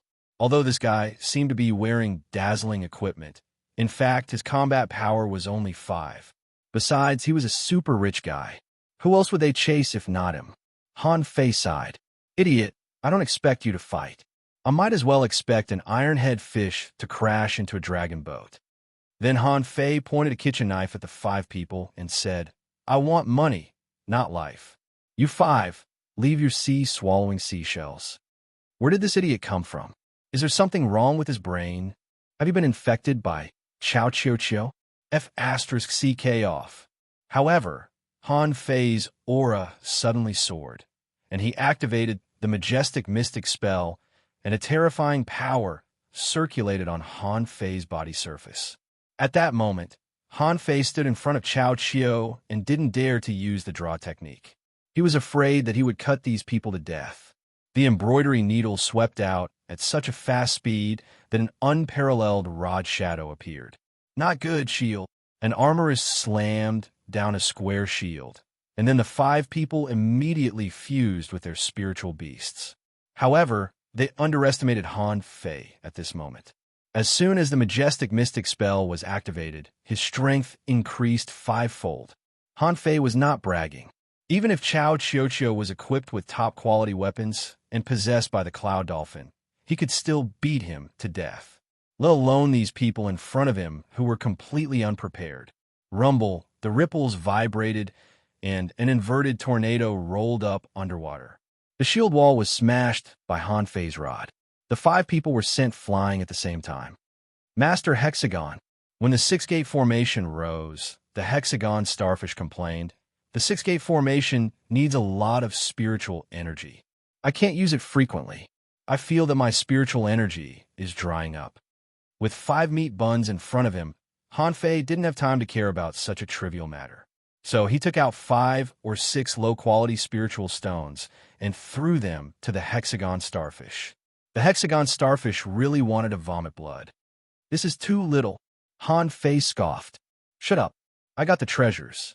Didn't I give you all the shiny ones? You cry to me every day that you are poor." The Hexagon starfish's big eyes kept rolling. Remembering that there were indeed a lot of good-looking stones in the gate, he couldn't help but shut up. He'd better not talk back to Han Fei. Otherwise, Han Fei wouldn't even give him low-quality spiritual stones. How miserable would that be? The 5 teenagers were also stunned. Among the 5 of them, the weakest one was an advanced dangling fisher. They hadn't even used their skills yet. How could they be defeated like this? Suddenly, there were lights and shadows everywhere in the 6-gate formation, and all kinds of dazzling and gorgeous skills burst out, knocking the six-gate formation with clanging sounds. Han Fei was about to go and clean them up one by one, when he saw a big net falling from the sky and being thrown over. Someone exclaimed, "Not good. It's the spirit forbidden net. Damn it, I'm calling for help." Hoop! A strange sound spread from the bottom of the sea. Immediately afterward, the 5 people lost their temper. Their spiritual beasts and contractual spiritual beasts were cancelled one after another, and their spiritual energy was completely suppressed. Han Fei looked back at Chao Qiu and said helplessly, "Spirit forbidden net?" Han Fei's eyes narrowed slightly. How could I forget this? If Sun Mu could have the spirit forbidden net, why couldn't Chao Qiu have it? If Chao Qiu suddenly used it on me, wouldn't I be at his mercy? Immediately, Han Fei's heart skipped a beat. In the future, no matter what, I can entrust my back to others. No matter how harmless Chao Qiu seemed to be, he couldn't help it. Of course, Chao Qiu didn't think so much at this moment. He arrogantly walked to the edge of the six-gate formation, looked at the group of people, and said angrily, "How dare you rob me and beat me? I said you would get what you deserve. Look, karma is coming." Han Fei glanced at Chao Qiu. "Don't talk nonsense. What was that sound just now?" Chao Qiu suddenly understood. That was a summoning order. Hurry up and rob them. Throw them into the steps into the sea, and then run away quickly. Han Fei's face was black. "Don't run. Just wait." Then Han Fei walked into the six-gate formation rudely. "I want your money, not your life. Hand over your swallowing seashells, and I'll let you go." Someone snorted. "You don't dare to kill us." Han Fei sneered. "I don't dare to kill you, but do you think I don't dare to rob you?" With that said, Han Fei began to pull them over one by one. For a moment, there were wails and howls of anger. "Hey, my shoes. Why are you pulling my shoes? Hey, give me back my weapon. You can't use my weapon. Hey, I'm a girl. You can't touch me. Men and women shouldn't touch each other. Ah, don't pull my necklace.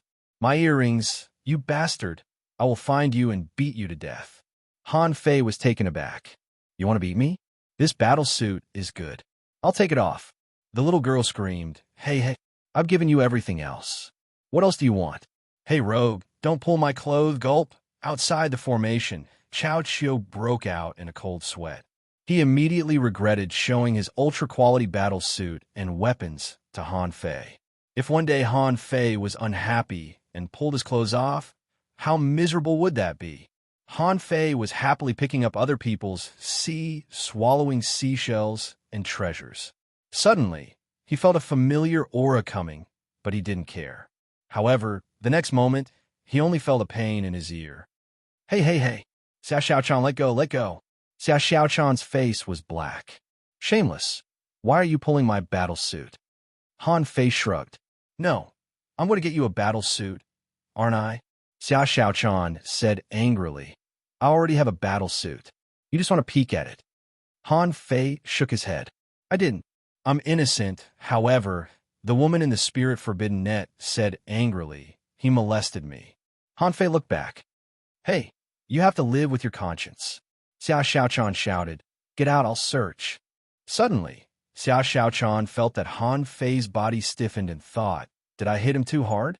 However, when she looked back, she found that Han Fei was staring at 2 people not far away. Xia Xiaochan wondered, what's wrong?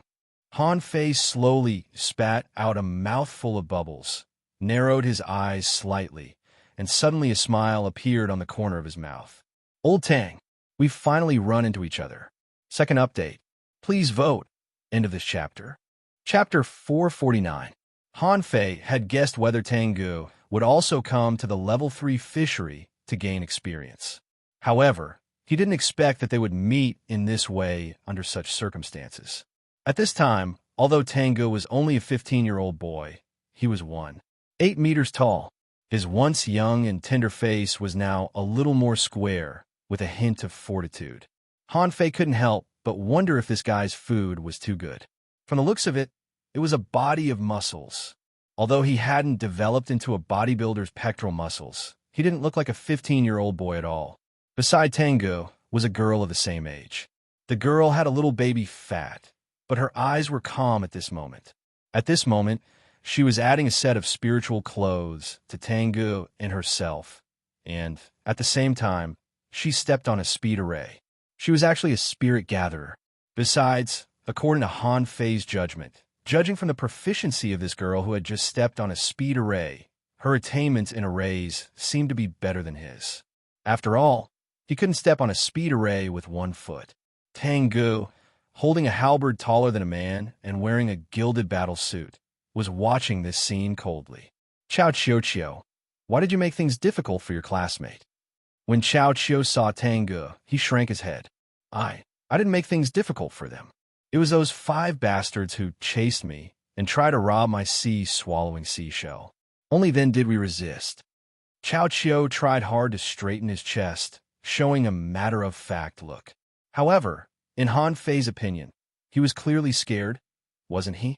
The girl next to Tengu complained, Chao Chiu, you usually take advantage of your brother and rob a lot of things. You should return some to them. In the spirit forbidden net, the girl shouted, Sister Mu Ling, we didn't want to rob him. It was he who robbed us of a high-quality spiritual weapon.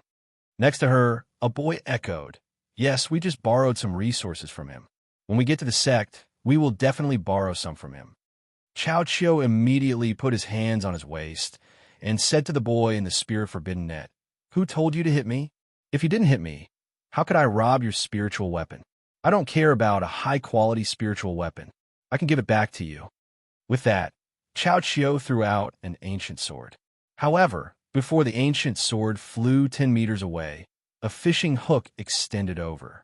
The picture changed, and Han Fei was holding a fishing rod and playing with the ancient sword. I'm just a passerby. Chao Chiu, you can't just throw away the loot you stole. Suddenly, Han Fei received Chao Chiu's voice transmission in his head. Give it to him, give it to him. You have no idea how fierce this Tengu is. In the entire school, he was the only one who dared to hit me in front of my brother. Yes, in front of my sister. Han Fei rolled his eyes. Shut up.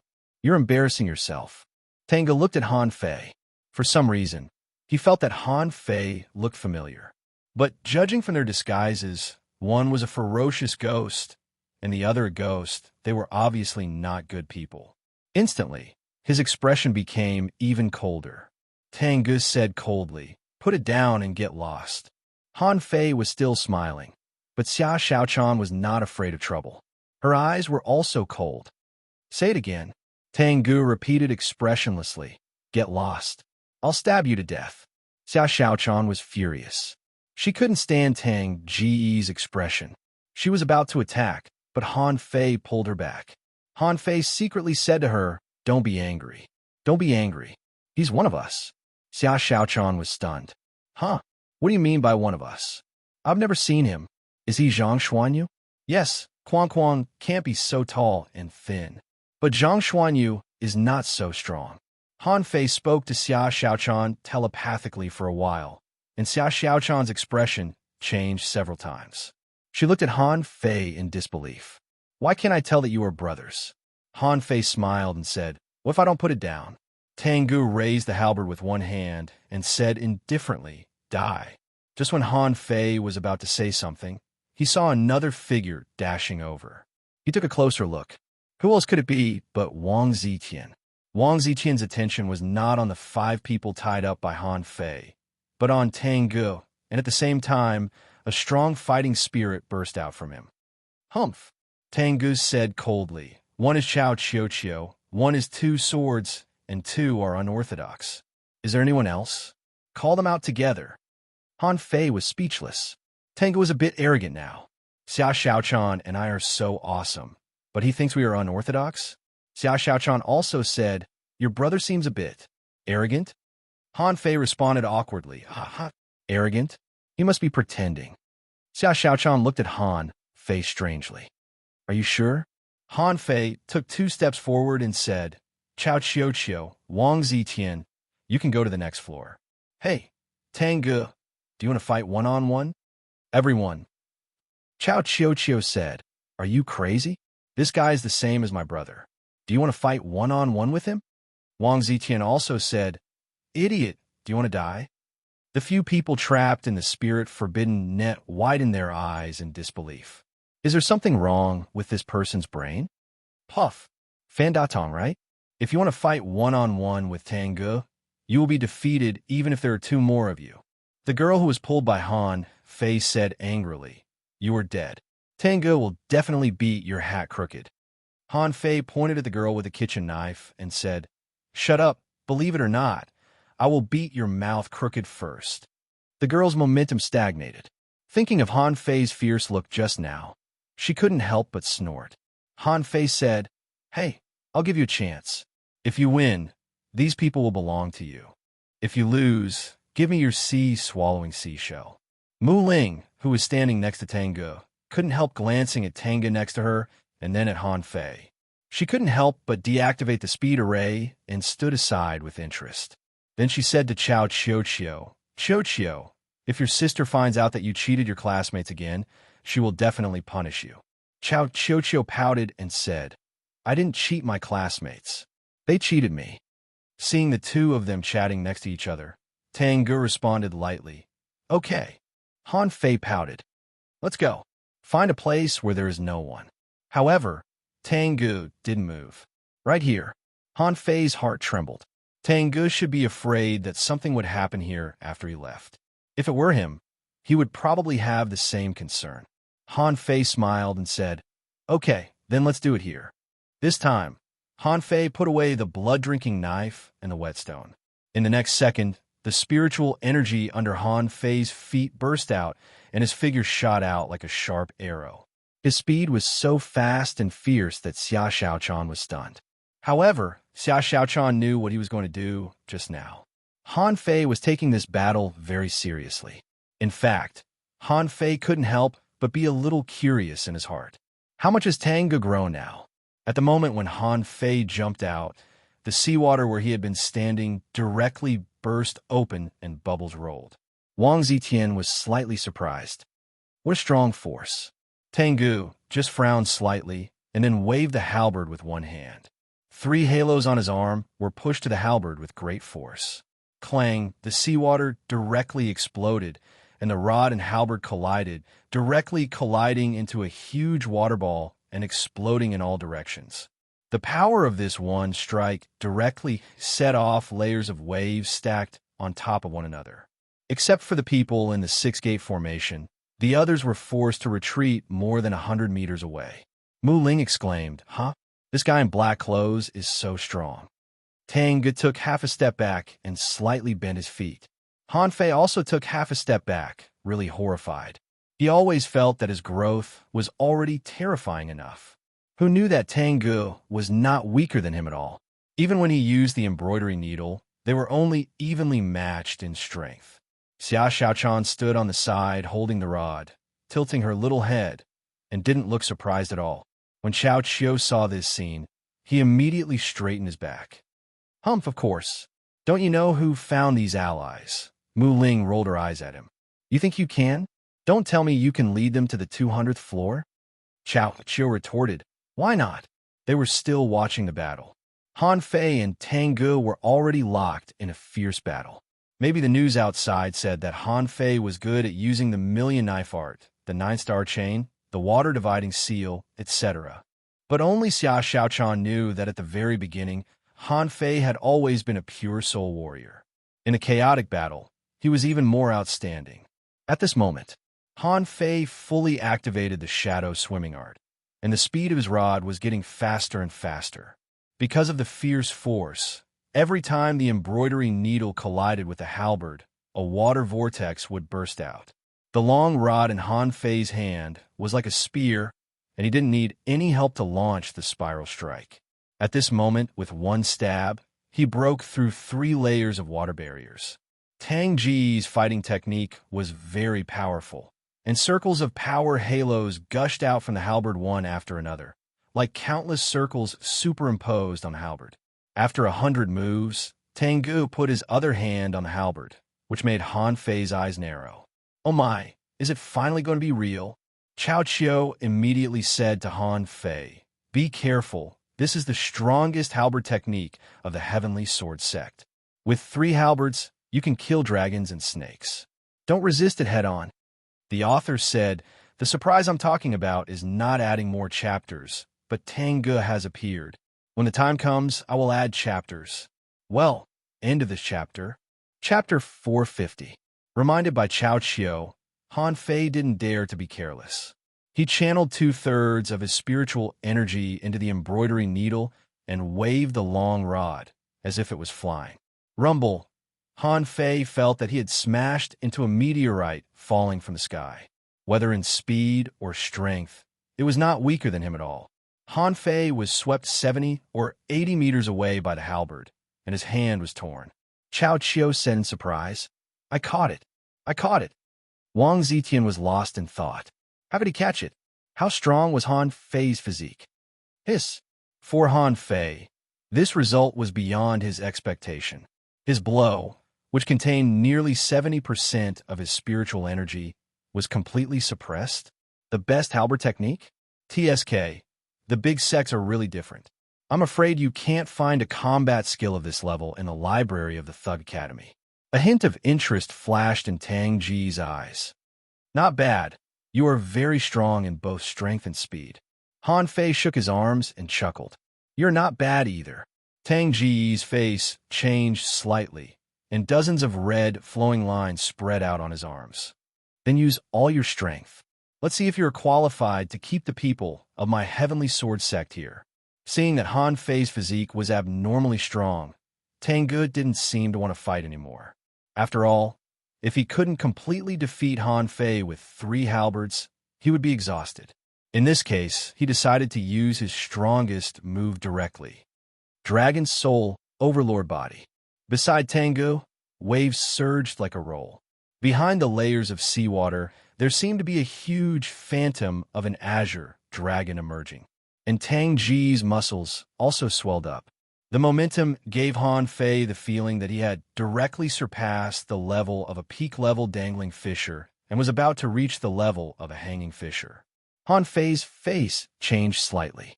White Dragon Feather Lobster, Tang Ji's spiritual beast, legendary. It was hard to say what was the difference between the legendary and the mysterious level. But judging from a 9-star chain of the 9-tailed mantis shrimp and the heavenly thunder strike of little gold, it seemed that all the creatures at this level had their own advantages. The power that Tang Ji's white dragon feather lobster gave him seemed to be more like a secret method, unlike the supreme yin-yang wheel of little black and little white, which increased their own combat power. Majestic mystic spell. Han Fei grinned, and billowing energy flowed on the surface of his body. The powerful impact of the energy made his body slightly red. Fight! Kill! In an instant, the two of them turned into 2 afterimages, flashing and moving in the water. Clang, clang, clang. When the rod and halberd collided, they only created a whirlpool of water. Then, at this moment, when their powers collided, the weapons bounced off, and the waves turned into incomparably tyrannical water pillars. Chao Qiu, who was cheering in the front, was knocked down by a water column and sent flying dozens of meters away. Wow, he's so strong. Wang Zetian's eyes were full of fighting spirit, but no one knew who it was. When he fought with Han Fei before, he still felt that Han Fei was a cunning and sneaky type. However, at this moment, he had already regarded Han Fei as an extremely powerful opponent. At least, he hadn't seen many people who could compete with Tang Ge in terms of strength. Mu Ling knew Tang Ge very well. At this moment, she watched Han Fei's figure moving in the water. That chaotic battle and dodging technique, that strange and astonishing range of his body, that ability to dodge by a hair's breadth, all of it shocked her. Both Mu Ling and Xia Xiaochan seemed to be slightly surprised. These two people seemed to be a bit similar in terms of body movements. Xia Xiaochan noticed this because Han Fei had just secretly told her about it. But Mu Ling noticed this completely because she knew Tang Ge well.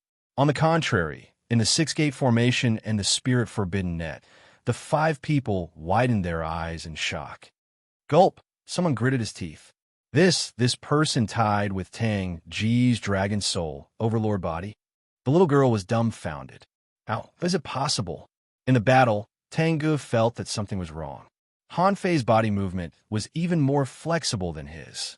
that weird and inhuman dodging posture, that body that was still absorbing spiritual energy from the outside world in the battle, always gave him a very familiar feeling. At this moment, Han Fei stuck close to the halberd, his body almost parallel to the ground, seemed to narrowly avoid Tang Ji's attack, and circled to Tang Ji's back. The embroidery needle stabbed back. Without looking back, Tang Gu turned the halberd from his right hand to his left hand, blocked it backhandedly, and at the same time hit back with his right elbow. Once again, the two of them were knocked back. However, after Han Fei used the majestic mystic spell, he didn't use his full strength.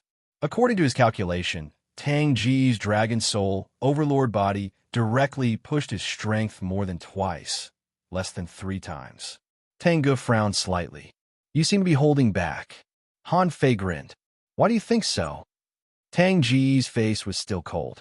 Up to now, you haven't used the power of your spiritual beast, nor have you attached a contractual spiritual beast to your body.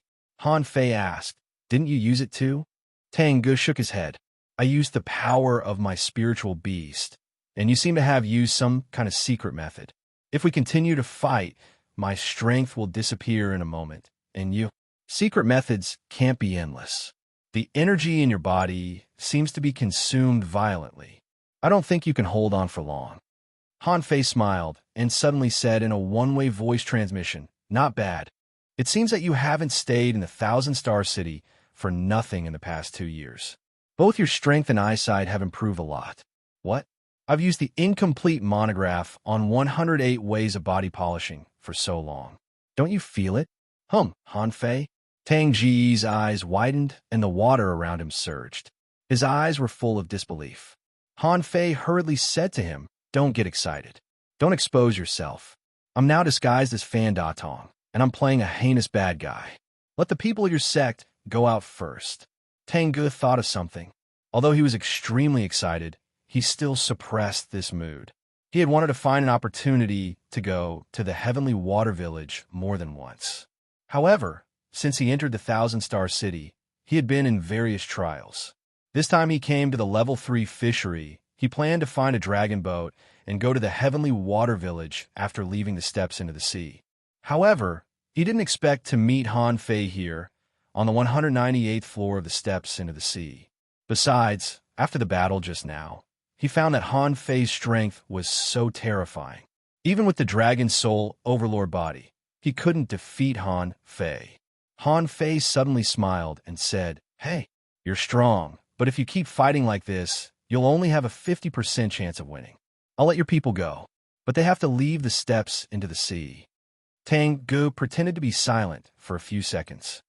Okay, Han Fei said, Master Hexagon, come back. The 6-gate formation disappeared. Chao Qiu was surprised. Fan Da Tong, you really let them go? Before Han Fei spoke, Mu Ling next to Chao Qiu put a hand on his head. Otherwise, do you want to kill your fellow disciples? Chao Qiu snorted, put away the spirit-gathering network, and muttered, I'm not familiar with them. As soon as the 5 people came out, as soon as their strength recovered, they put on a fighting posture, fused with their spiritual beasts, and attached with their contractual spiritual beasts. This time, they didn't dare to hold back at all. However, Tang Gu waved his halberd. Get out. Tang Gu. Boss Tang, this man is too much. How can we let him go? Tang Gu glanced at them, and the 5 people were immediately discouraged. They glared at Han Fei hatefully, and then their bodies gradually faded away. Han Fei looked at Chao Qiu. You go to the next floor first. Wang Zetian frowned. Do you still want to fight? Han Fei twitched the corner of his mouth and said, Why? Do you still want to watch? Wang Zetian snorted, and his body faded away and disappeared. Chao Qiu looked around. Still fighting? Isn't it all over? Tang Gu glanced at Chao Qiu coldly. Go down. Chao Qiu shrank his body, pouted, and looked at Han Fei. Then finish it quickly. If you can't win, go down. We still have a lot of things to do. With that, Chao Qiu's body also began to fade. Xiao Xiaochang glanced at Mu Ling. Hey, let's go. Mu Ling frowned and asked, What are you going to do? Tang Gu shook his head slightly. I have some ideas about cultivation that need to be confirmed. Mu Ling said, This person is very dangerous. He is not weak. Tang Ge shook his head lightly. It doesn't matter. Xiao Xiaochan glanced at Han Fei. This floor is almost cleaned up, but there should be more people. Be careful. Han Fei smiled faintly. Don't worry. With that, Han Fei pulled Master Hexagon off his body and threw it to Xiao Xiaochan. Let follow you. Xiao Xiaochan glanced at it in disgust. You can only hang on my shoulder, not my leg. Hexagon starfish. After Xiao Xiaochan and Mu Ling left, Han Fei's face was twisting, and some energy and spiritual energy were dissipating. Seeing Han Fei's face, Tang Ge, who had been keeping a straight face, suddenly grinned, and the corners of his mouth became wider and wider. The two looked at each other and gave each other a big hug. Tang Ge smiled innocently. Brat, I never thought I would meet you here. What's going on with you now? How did you become an intermediate dangling fisher in the blink of an eye? Also, didn't Fong Zhe give you the spirit gathering art? How did you become a soul warrior? And why did you pretend to be this Fan Dong? One ugly name. Who gave it to you? What happened to Li Ju after I left? Tell me. Han Fei punched Tang Ge in the chest. Little girl? As soon as we met, you couldn't stop talking. You have to let me tell you slowly. Tang Ge smiled foolishly again. Yes, yes. No hurry, no hurry. Take your time. First update. Asking for votes. End of this chapter. Cell phone website. Chapter 451. Just like this, the two sat on the ground on the steps into the sea. Han Fei talked about his experience in the past 2 years. There were ups and downs, but there were also great opportunities. Tang Ji's face changed from joy to anger. For example, when he heard that Li Ju had recovered quickly, his face changed at that time. Of course, the story Han Fei told had to be half true and half false. He took it for granted. For example, the venerable who taught him the incomplete monograph on 108 ways of body polishing appeared again. Seeing that he was doing well, he also gave him the full set of the 108 spirit-absorbing war bodies. Another example was that old Jiang in the plantation was a hidden, peerless master. There was no need for Han Fei to hide these things at all. Then, with old Jiang, Han Fei naturally became a student of the 4th Academy of the Blue Sea Town. In Tang Ji's opinion, the next 2 years might be the happiest period of Han Fei's life. The teachers in the school were so good, the students were so awesome, and the experience was so strict. As for strength, Han Fei tested it as a wasted spiritual heritage. In fact, this was not the case. This was actually an extremely rare, growth-type spirit vein. Hearing this, Tang Ge was stunned. A growth spiritual heritage? This was definitely a rare, super spiritual heritage. Immediately, Tang Ge said excitedly, Good, good, good. Wait for me. Why go back this time? I will go to my master. With your talent, there is absolutely no problem for you to enter the Heavenly Sword sect. Han Fei interrupted directly. Come on, I won't go. My Thug Academy is no worse than your Heavenly Sword sect. Tang Ge wondered, is the Thug Academy really so strong? Han Fei nodded matter-of-factly. Of course, I'm not bragging. Last time, I killed a member of the Sun family in the Thousand Star City. Then, his father specially came to the Level 2 fishery from the Thousand Star City to kill me. Tang Ge was furious. Really? B** starred the Sun family, right? I'll remember it. Han Fei was amused. Why do you have to remember that? That guy was so strong, even stronger than a hidden fisher. But what happened? He was slapped away by our principal. Tang Ji's eyes widened. Really? Even stronger than a hidden fisher? That was already the realm of a law enforcement officer. A law enforcer was a high-ranking official who maintained the law and order of a region. In that case, your principal is actually a reclusive law enforcement officer? Even in the Thousand Star City, there aren't many of them. Han Fei was slightly taken aback. In this case, Old Bai was probably really a very powerful person. However, Han Fei said casually, Don't worry. I'm doing well in the Thug Academy. Look, they aren't inferior to your Heavenly Sword sect, right? In the future, I'll go to the Thousand Star City if I have the chance. Right, let's not talk about this. How are you? What did you experience after you were taken away by Fong Zhe? Tang Ge chuckled. What can I do? Fangze is actually a disciple of the Heavenly Sword sect who is traveling in the outside world, and he can be considered as my senior brother. After I went to the Thousand Star City, he took me to be his disciple. After that, he spent his time in secret realms and battles. I came to the level 3 fishery this time because I became an advanced dangling fisher and was released. It was said that I would not be released until I became a peak level dangling fisher. Fortunately, my junior sister coaxed and pestered my master, so I was released in advance. Han Fei nudged Tengu with his shoulder and said sneakily, "Is it that girl just now? Are you in love?" Cough. No. Han Fei smiled cunningly. What are you afraid of? I think she's not bad. She's a spirit gatherer. She should be very good at arrays and can teach Chao Chiu a lesson. She should come from a rich family. It's not a loss to marry her. I have high hopes for you. Tengu blushed. No.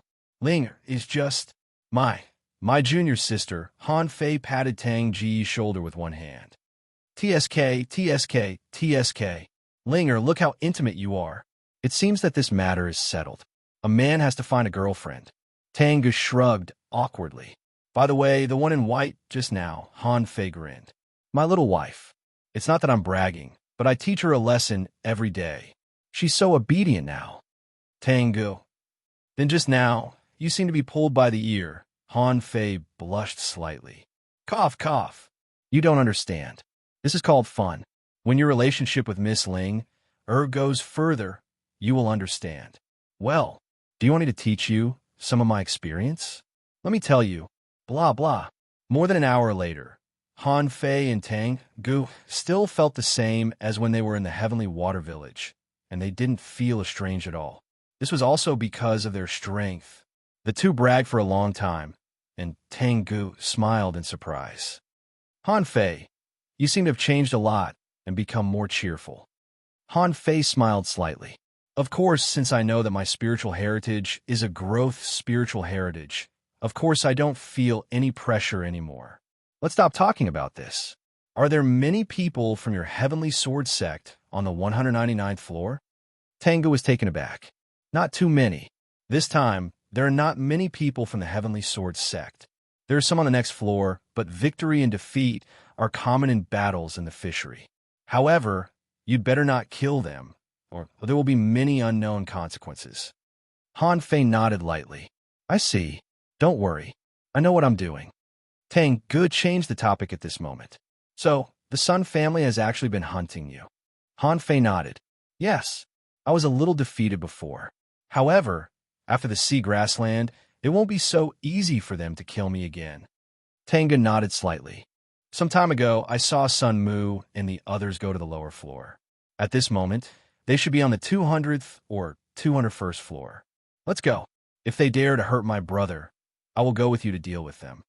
Han Fei grabbed Tengu and said, Wait a minute, don't worry about me and Sun Mu. They can't do anything to me, and I know what I'm doing. Tengu immediately shook his head. How can I ignore them? There are at least dozens of times more people on the 200th floor than on the 198th floor. Most of the people who can continue to go down are concentrated there. No matter how strong you are now, how many people can you beat with the secret method just now? Han Fei shook his head and said, Are the disciples of the big sects in the Thousand Star City all on the same side? Don't worry. I will take action according to the situation. But you can't be exposed. Tengu said coldly. Do you think I will watch you fight alone and stay out of it? Han Fei smiled bitterly. I'm not alone. I still have Xia Xiaochan. Besides, isn't that Wang Zitian also my teammate? Tengu still shook his head. Wang Zitian is not weak, but none of Sun Mu's people are weak. Wang Zitian may be able to deal with one of them one-on-one, but he will definitely lose one-on-two. As for Chao Chiu, he has no combat experience. It was fine for him to invent and create some gadgets. But you want him to fight with others? I think we should call it that. Han Fei bared his teeth. He had noticed this a long time ago. Although Chao Chiu's equipment was luxurious, his strength was almost negligible. Han Fei pondered for a moment and asked, Can Mu Ling be absolutely trusted? Tengu paused for a moment and then nodded with certainty. Yes. Han Fei nodded. Okay, if you really want to join my side to fight, you must not be the current you. With that, Han Fei threw a jade slip to Tang Ge. This is the Thousand Faces technique, a demon-level, divine quality disguise technique, which I accidentally obtained in a secret realm. Don't take action if you can. If you have to take action in the future, learn it first. If you can absolutely trust Mu Ling, give this jade slip to her. Demon-level, divine quality? Tang Ge was shocked. A demon-level, high-quality combat skill was already very rare. It could be said that in a place like the town, it was hard to find a demon-level high-quality combat skill, let alone a divine-quality one. There were many demon-level high-quality combat skills in the Thousand Star City. However, when it came to divine quality, this was unheard of. But Tang Ge shook his head slightly and said, "It's useless even if I use the disguise technique. My fighting style will be easily recognized." Han Fei thought about it and realized that it did make sense. Not everyone had so many ultra-quality combat skills like him. Oh, right. Han Fei took out another jade slip. This is the 108 Spirit-Absorbing War Bodies, an upgraded version of the incomplete monograph on 108 ways of body polishing. Take it. Tang Ji's face changed slightly, and he hurriedly refused. No, absolutely not. I can't take what the Venerable gave you. I can learn the incomplete version, but if I learn the whole version, I may annoy the Venerable. At that time, he may expel you. Han Fei pushed Brother Tang's hand away. Just take it. The Venerable didn't accept me as a disciple. He didn't care much about this combat skill. In fact, this is not much different from the incomplete version. It just makes the physique combat skill a little more perfect and can absorb spiritual energy in battle. So, it's nothing special. You'll know when you learn it. Tang Ge hesitated. But no buts. We are brothers. How can I argue with you about this? Didn't I drink all your swallowed spirit soup back then? That's different. That's just swallowed spirit soup. Han Fei shook his head. No, it's very important. If it weren't for the swallowed spirit soup, who knows if I would have become who I am now. Second update. Asking for votes. End of this chapter. Cell phone website. Chapter 452. In fact, Han Fei didn't have anything more to give Tang Ge. Perhaps because the indestructible body was too powerful. Even though the 108 spirit-absorbing war bodies was a demon-level divine quality combat skill, Han Fei didn't feel its power. After all the limelight was stolen by the indestructible body. As for the Thousand Faces technique, it was just a disguise technique. From a practical point of view, it was actually more commonly used than the 108 spirit-absorbing war bodies. Although it didn't help with the improvement of strength. With this thing, a person's survivability could be improved many times. As the saying went, no one knew what would happen in the future. Even though Tang Ge looked powerful now and could intimidate his classmates with a glance, no one was invincible. However, no one was invincible, and it might come in handy in the future. Han Fei couldn't catch up with Tang Ge for too long. As Cao Qiu said, on these floors, the lower they went, the more difficult it was and the more people there were. It was actually not easy to clean them up completely, especially on the 200th floor. To be honest, Han Fei was thinking, should I expose my true identity? After all, without the nine-tailed mantis shrimp and little gold, his strength was actually reduced. At this moment, fortunately, Han Fei had the majestic mystic spell to support him. As Tang Ge said, the majestic mystic spell consumed a lot of energy. From the previous hot pot meal until now, the energy dissipated, and there was not much left. If he wanted to use it again, he would have to eat spiritual fruits or have a big meal. At this moment, Han Fei said, "Let's go down. See you on the 200th floor. I should be able to deal with the 199th floor by myself." Tang Ge asked, "Are you going to continue robbing them?" Han Fei grinned. "Of course. I came to the steps into the sea this time to look for opportunities, not to fight with Cao Qiu against the children of the big clans. If I can rob them, it's okay. But if I can't, of course, I won't fight them stupidly. I will go directly to the 201st floor." Tang Ge nodded solemnly. "Okay. However, it is said that the difficulty of the 201st floor will soar. Some people say that it is very, very difficult. Even Xiao Qiu's brother, who had experienced the steps into the sea many times, only made it to the 208th floor last time. But my master told me that it's actually not as difficult as I thought. He also said that if it was me, I might even be able to clear the 250th floor. Han Fei's eyes flickered, and he kept in mind. I know. All right, don't be so wishy-washy. Go down. As Tang Ji's body faded, Han Fei didn't go to the 199th floor immediately. Instead, he flashed into Forge the Universe. With Xia Xiaochan's ability, she was probably the only one who could beat others on the 199th floor. Besides, Master Hexagon Starfish's six-gate formation was still there. It was impossible for an ordinary person to hurt her. In Forge the Universe, Han Fei spent more than half an hour cooking for himself. After all, he had consumed too much energy just now. Half an hour later, when Han Fei appeared on the 199th floor, he didn't see anyone else. However, the seawater was shaking, and the source was not the same. It seemed that there was a battle going on in multiple places. Han Fei chose to go to the place closest to him. When he arrived, he found that Wang Zitian was fighting 3 disciples of the major sects alone. However, this time the disciples of the major sects didn't seem to be from the Heavenly Sword sect, because their uniforms were different. And among these people, some used hammers, and some used armor boxes. At this moment, Wang Zitian didn't seem to be at a disadvantage. However, this battle seemed to have lasted for a long time. Both sides seemed to have consumed a lot of spiritual energy, and no one gained the upper hand.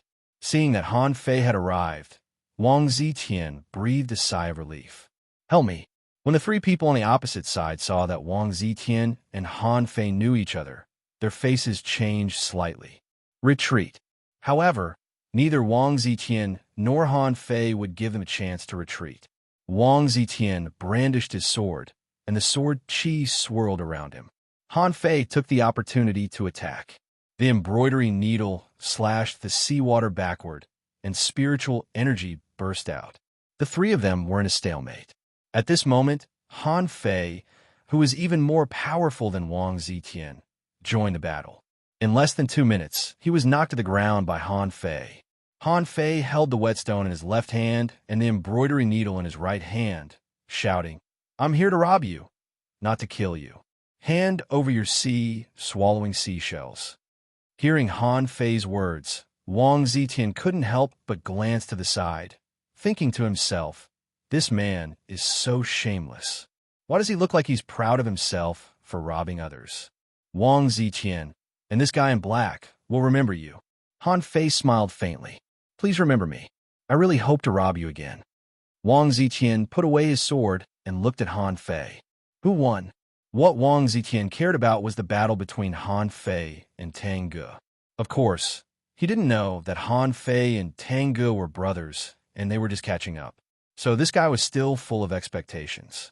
Han Fei smiled slightly. I didn't lose or win. That Tang Ge is really strong. Huh, you actually tied with Tang Ge? Han Fei shrugged. You don't believe me? Umph.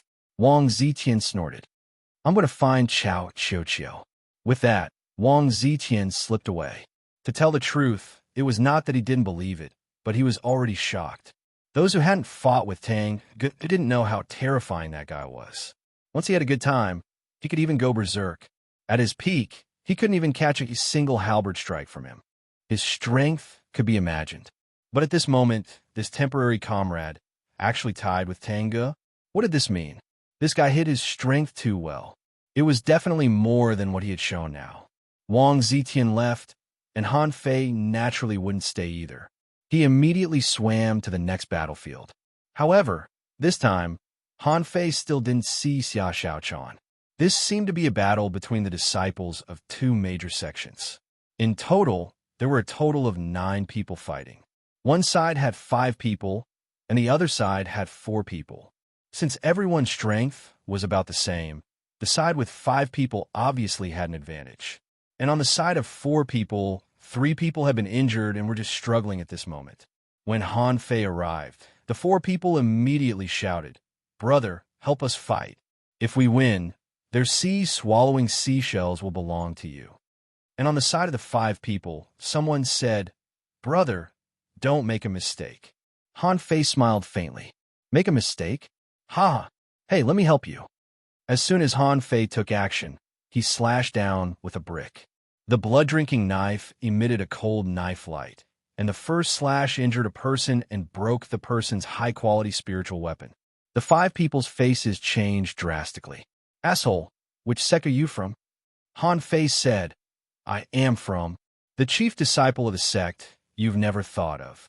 My name is Fan Da Tong, and this is the first time I've come out. Please enlighten me." Han Fei didn't care about bragging at all. "If you don't have a sect, I'll make up one. If you don't have an identity, I'll make it up again. Anyway, when you know who I am, you won't be able to find me." "Chief disciple? You want to be the chief disciple?" Some hunters disdained him and rushed forward stealthily. As a result, he was knocked to the ground by Han Fei's rod in the blink of an eye. "You're shameless. You used a knife." Han Fei was speechless.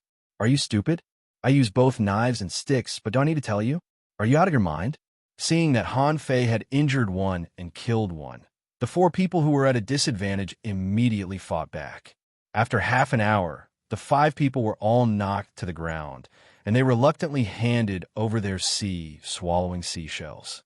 Because 3 of these 4 people were seriously injured, and seeing that Han Fei was extremely strong, they didn't break their promise to Han Fei and really gave all 5 swallowing seashells to Han Fei. This scene stunned Han Fei. Damn, this is the first time in the level 3 fishery, isn't it? He thought these people wouldn't give them to him. At that time, he could teach these 4 people a lesson. But they gave them to him. What would he do? "Brother, we will never break our promise to you."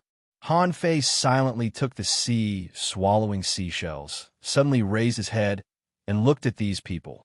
"Is this the first time you've come to the level 3 fishery?" They paused for a moment and then nodded.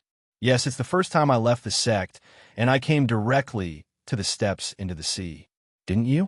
Han Fei. Suddenly, Han Fei said, "Then do you want me to help you understand the rules of the level 3 fishery?" A girl asked curiously, "What are the rules of the level 3 fishery?" Han Fei said lightly, "Don't trust strangers. So, hand over your swallowing seashells, okay? Everyone."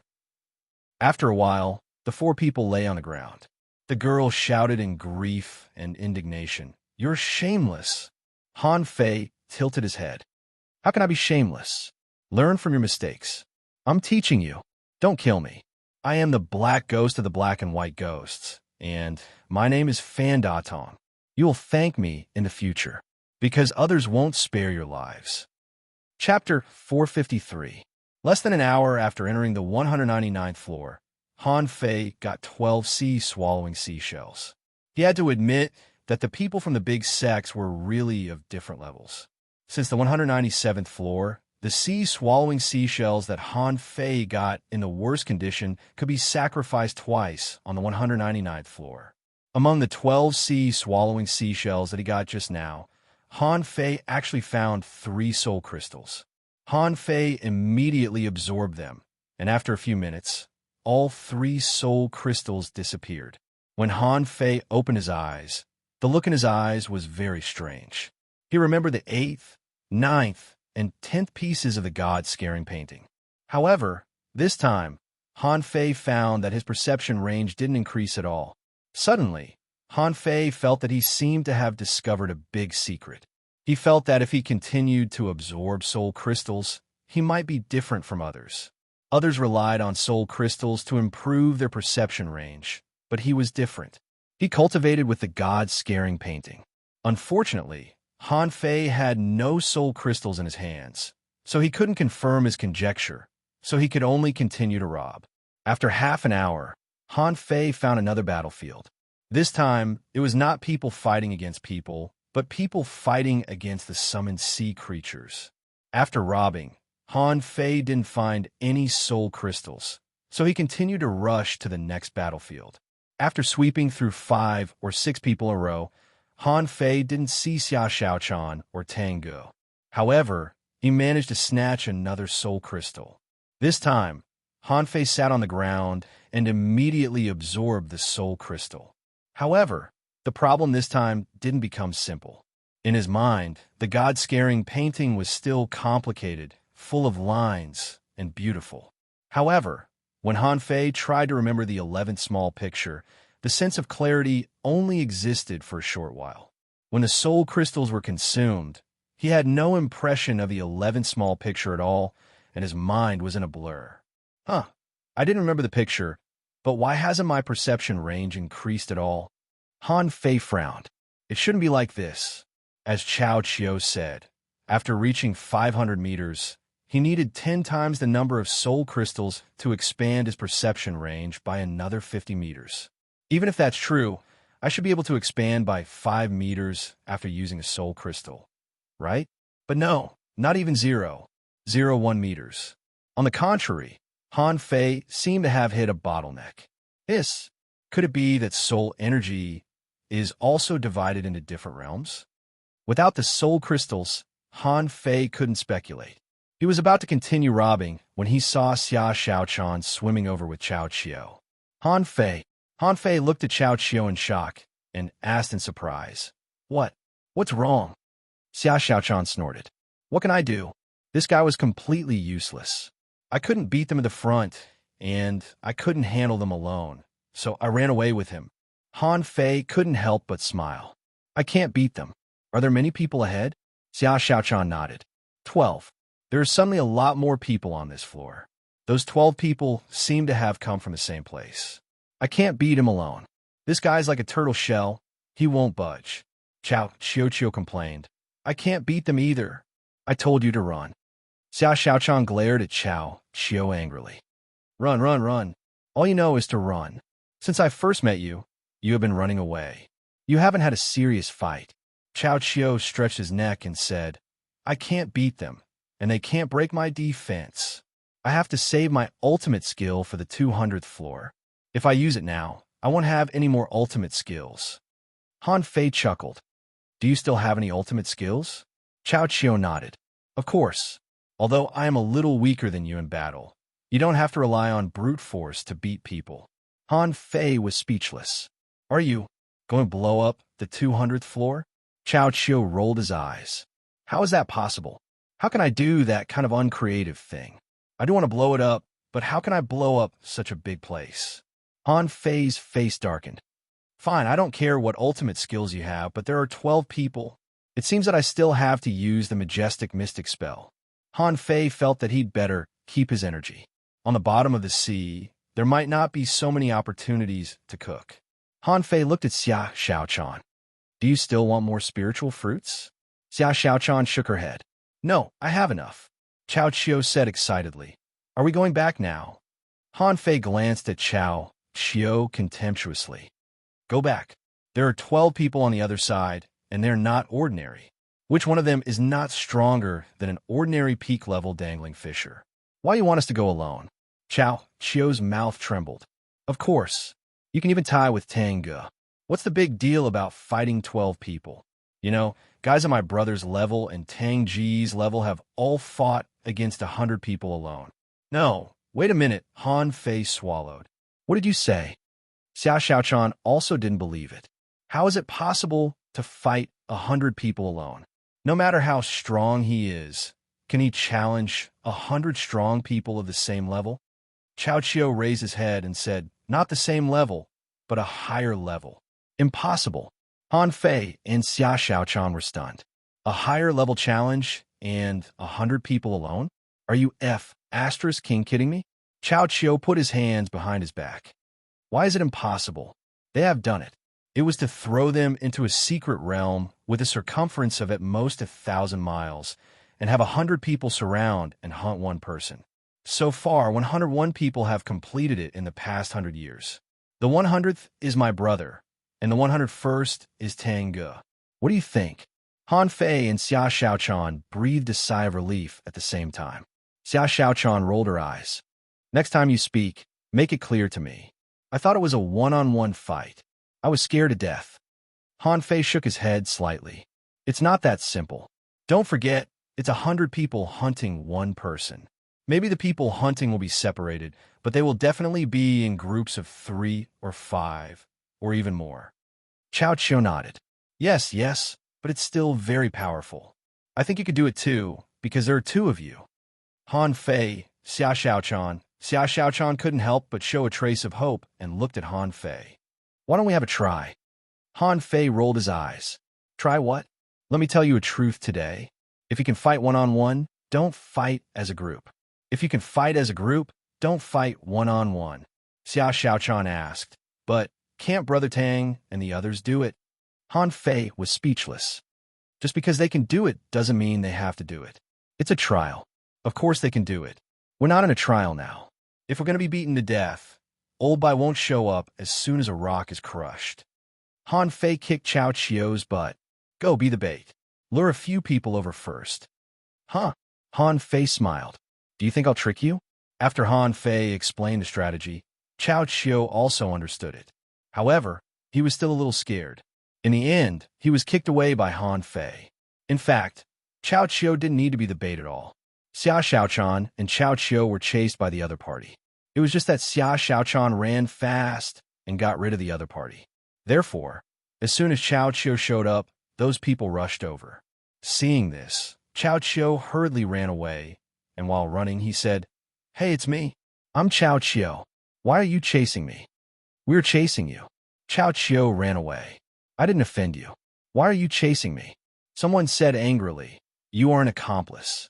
Just now, that girl robbed two of our teams. Chao Qiu, don't you have any explanation? Chao Qiu yelled, This is a trial. You're not strong enough, so you were robbed. What does it have to do with me? That's why we're going to kidnap you as well, lest you continue to be muddle-headed and hang out with strange people every day. As Chao Qiu ran, he saw Xia Xiaochan sitting cross-legged on the ground, and he shouted, Xia Xiaoan, help. Xia Xiaochan opened her eyes, looked back, pretended to panic, and immediately ran hundreds of meters away. However, after running hundreds of meters, she turned back and rushed towards Chao Qiu. Behind her, those who were chasing Chao Qiu were overjoyed, and someone sighed. I didn't expect that woman to be so kind. For this reason, I won't kill her. At this moment, in the distant sea, a vague figure seemed to be swimming over. However, seeing so many people here, he stopped. Of course, these 12 people didn't panic at all. Whether that person was just passing by or not, there were only 3 of them anyway. As for combat power, there were only 2 of them. Chao Qiu didn't count. Xia Xiaochan picked up Chao Qiu and ran not far away. When these 12 people ran to the place where Xia Xiaochan was just now, they saw 6 beams of light suddenly rising from the ground. These people's reaction was very fast. Some accelerated instantly, and some left the team, so that the 6-gate formation of Master Hexagon only trapped 5 people. Damn, it's a trap. Everything happened in the blink of an eye. At the moment when these people fell into the trap, Xia Xiaochan threw Chao Qiu into the 6-gate formation like throwing a ball. Chao Qiu attached himself to the cloud dolphin, asked the poisonous bubble fish to spit bubbles, and then threw a spirit-forbidden net directly into the 6-gate formation.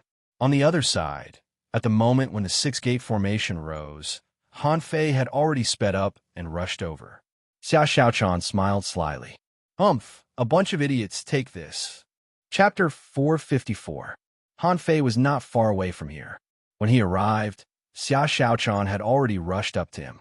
Under normal circumstances, Xia Xiaochan wouldn't be able to beat them. After all, she couldn't use any of her hunter's abilities.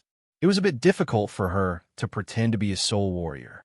However, with a majestic mystic spell, even if Xia Xiaochan waved an ordinary bamboo stick, she wouldn't necessarily be weaker than any of these people in front of her. Besides, although Xia Xiaochan couldn't use any of the hunter's abilities, her speed and reaction ability were not comparable to that of ordinary soul warriors. Even the 1,000-star city, this heaven-level combat skill, the roaming art, was extremely rare. In a level 3 fishery, there were only 1 or 2 heaven-level combat skills in 100 dragon boats. As soon as Han Fei arrived, a real soul warrior, enhanced by the secret method of the majestic mystic spell, rushed into the battlefield, which was a horrible scene. However, what surprised Han Fei was that among these 7 people, 3 of them used some kind of secret method on the spot, and their combat power soared instantly. At the same time, they fused with their spiritual beasts and attached with their contractual spiritual beasts, and their strength was increased again. In this way, under the joint efforts of the three people, they actually blocked Han Fei's blow. This scene made Han Fei's heart skip a beat. How the F***CK did they block it? What surprised Han Fei was that his blow with 5 times his combat power shouldn't have been able to withstand a single blow. However, these disciples of the major sects in the Thousand-Star City were able to resist it. Then, at the 200th floor, how strong would those guys be? Of course. What was even more shocking than Han Fei was that the 3 disciples of the major sects could only block 1 blow with their combined strength. But the second blow came immediately. The 3 of them wanted to block it again, but the power of this blow was even stronger than before.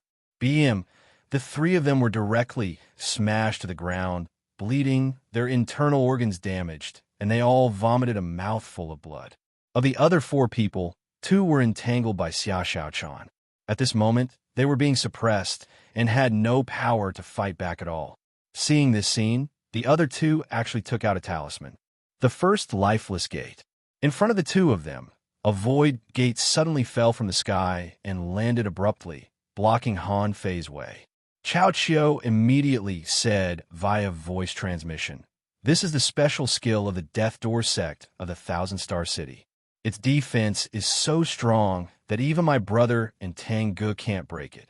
Han Fei's heart skipped a beat, and he stabbed the embroidery needle at the void gate that suddenly appeared. Dong! The sound was like muffled thunder, reverberating in all directions. Several cracks appeared on the void gate after Han Fei smashed it with his rod. However, as Cao Qiu said, its defense power was terrifying. Among the 2, one of the spirit gatherers immediately cast a healing technique and injected spiritual energy into his companion's body. However, while the 2 of them were stalling for time with the Death Door, Han Fei suddenly took out his fishing rod. Everyone, the 2 people on the opposite side, were still puzzled. Why did he take out his fishing rod at this moment? However, as Han Fei waved the hook, it appeared on the other side of the Death Door in the blink of an eye. Before the 2 of them could react at all, the 1,000 twining silk was instantly activated, wrapping the 2 of them like dumplings. Wow, how is this possible? 1,000-mile fishing technique? Cao Qiu also exclaimed in surprise. Wow, how did you do it? Even Xia Xiaochan's eyes narrowed. She had seen Wen Rinyu and Xiao Zhan use this technique before. With a wave of his hand, the fishing hook broke through the air and flew 1,000 miles away. Now, Han Fei also knew how to do it. These 12 people only felt very aggrieved. The most aggrieved were the 5 guys who were directly trapped by the 6-gate formation. If they were not trapped, they could more or less block a few attacks and buy some time. At this moment, Han Fei smiled and said, "I want money, not life. Leave your sea swallowing seashells, and I'll let you go." Humph, do you know what you're doing? You're issuing a challenge to our Death Door sect. Han Fei grinned and walked up to the person who spoke. Han Fei squatted down, patted his face gently, and said, "I am robbing you. I don't care if you are from the Death Door or the Life Door. Even if your house is full of doors, I will still rob you." These disciples of the major sects had never been insulted like this. How could they bear it when their faces had been slapped so hard by Han Fei? This person was about to jump up when he saw a square brick slapping down on him, and he was stunned. Han Fei took out his sea swallowing seashell casually, pulled at his clothes, and said helplessly, "Why don't you wear any ornaments on your body? Don't you even have an amulet?" Everyone. The man was indignant. "Why are you still robbing me?" Han Fei scoffed.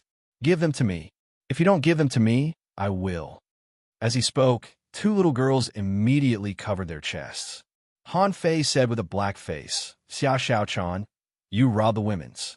After a while, these 12 people were expelled by Han Fei in batches, and their bodies gradually faded.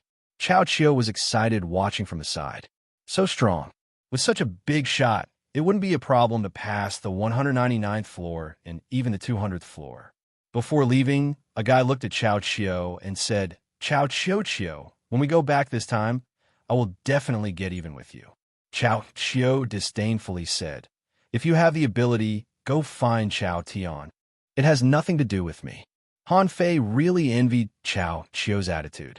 He was crazy about cheating his brother. If there was anything, he would just blame it on his brother.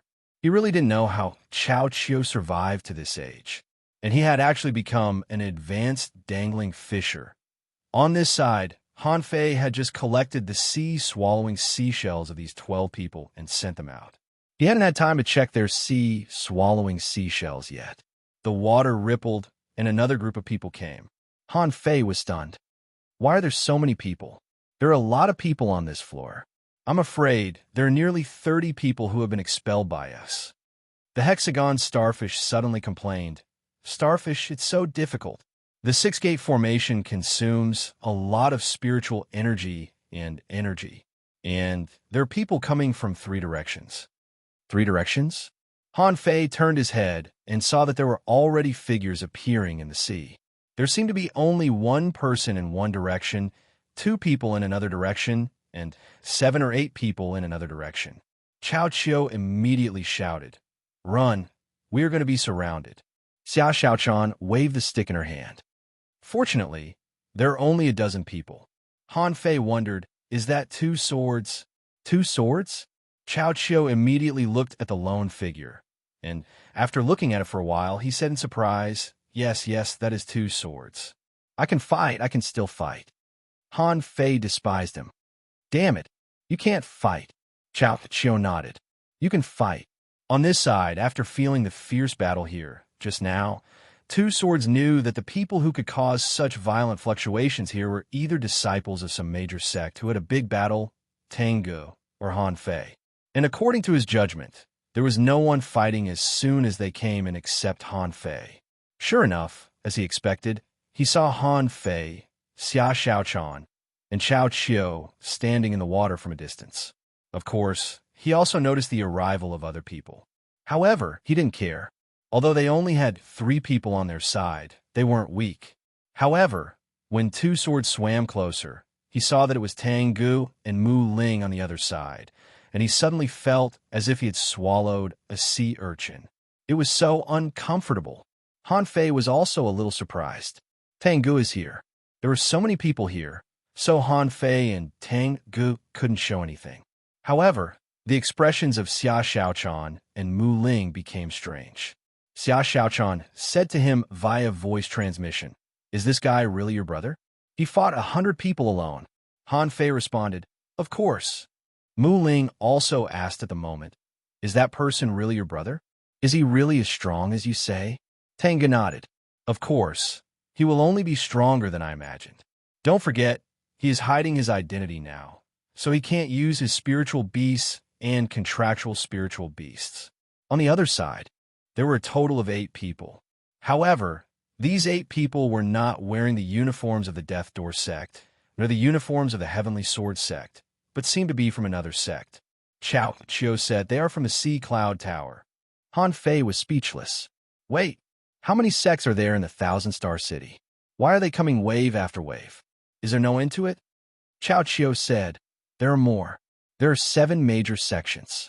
This Sea Cloud Tower is a little weaker than the Heavenly Sword sect and the Death Door sect, but it is still very powerful."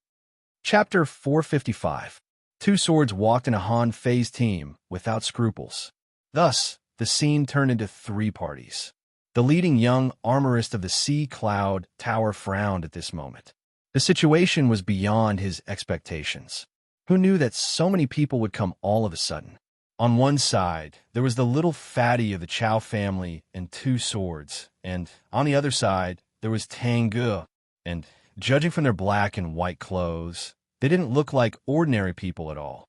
This battle was not only difficult to fight, it could even be said that there was no way to fight. Tengu said to him via voice transmission, "I've seen the leader once. His name is Yuxian. He has reached the peak and is not weak. Do you need me to help?" "No, thanks. You could just find an excuse to leave.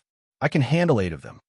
Hearing this, Tengu immediately said to Mu Ling, "Let's go." "Who?" Seeing that Tengu had left, Yuxian secretly breathed a sigh of relief. "If I really fought with 2 swords and the others and both sides suffered losses. No one here was a match for Tengu. At that time, it would really be a huge loss. Beside Tengu, Mu Ling asked curiously, "Aren't you going to help him?" Sea Cloud Tower's Yuxian strength was not bad. Ordinary people can't do anything to that saber formation of his. Tengu put on a faint smile. "Then you're underestimating my brother. His physique was very strong. No matter how powerful cosine saber array was, it could only barely trap 2 swords. Hitting my brother? He thinks too much." In fact, after Tengu left, Han Fei didn't confront cosine. Wang Zetian said, "I'll handle cosine. You two handle the rest." Han Fei frowned. "Is that guy strong?" Wang Zetian nodded slightly. "Not weak. His saber array is a trap and kill array. You can come, but I might not be able to handle the remaining 7. Wang Zetian wasn't very optimistic about Xia Xiaochan. At least, for the time being, he hadn't seen anything particularly outstanding about her. In his opinion, Xia Xiaochan was just a slightly powerful soul warrior, but not a top heavenly talent. As for Han Fei, he had fought with him and witnessed the battle between Han Fei and Tengu. In terms of strength, Wang Zetian acknowledged it. "Okay, we'll leave the leader to you." As soon as Tengu left, the battle was about to break out. Kosan didn't know the black and white impermanents, nor had she heard of them. Therefore, his first goal was to intercept 2 swords. As for Han Fei and Xia Xiaochan, in his eyes, no matter how strong the 2 intermediate dangling fishers were, it was impossible for them to defeat 7 fellow disciples. As for Chao Chiu, he simply ignored him. Han Fei said telepathically, "Master Hexagon Starfish, remember to set up an array at the critical moment later." The Hexagon Starfish clung to Han Fei's calf. "I can't. It's too frequent. I lack spiritual energy and energy." Han Fei scoffed. "Stop talking nonsense. When we're done, I'll give you a bit more, 1 high-grade spirit stone." The Hexagon Starfish nodded. "Okay." Han Fei was so angry that his nose was almost crooked. This damn Hexagon Starfish has learned to blackmail now. It had become a starfish that would not get up early without benefits. If this went on, it would never be pure again. 2 swords held the 2 swords with both hands, and behind him, sword shadows flashed, and his spiritual beast instantly fused. His whole person was like a sharp sword, directly looking for Kosan. Han Fei and Xia Xiaochan glanced at each other, and then at Chao Chiu, who was watching from the side, and then they also rushed up. This was a head-on battle. Unlike the trap just now, if you wanted to trap people in a head-on battle, the first factor was to fight first. You had to make sure that you were not killed by the enemy, and then lay a trap. At this moment, Han Fei took the lead in breaking into the encirclement with his rod. However, the moment Han Fei entered, he was almost scared out of his wits. In all directions, thousands of knife lights flashed. Before Xia Xiaochan had time to rush into the crowd, she immediately retreated dozens of meters when she saw this scene. Xia Xiaochan curled her lips.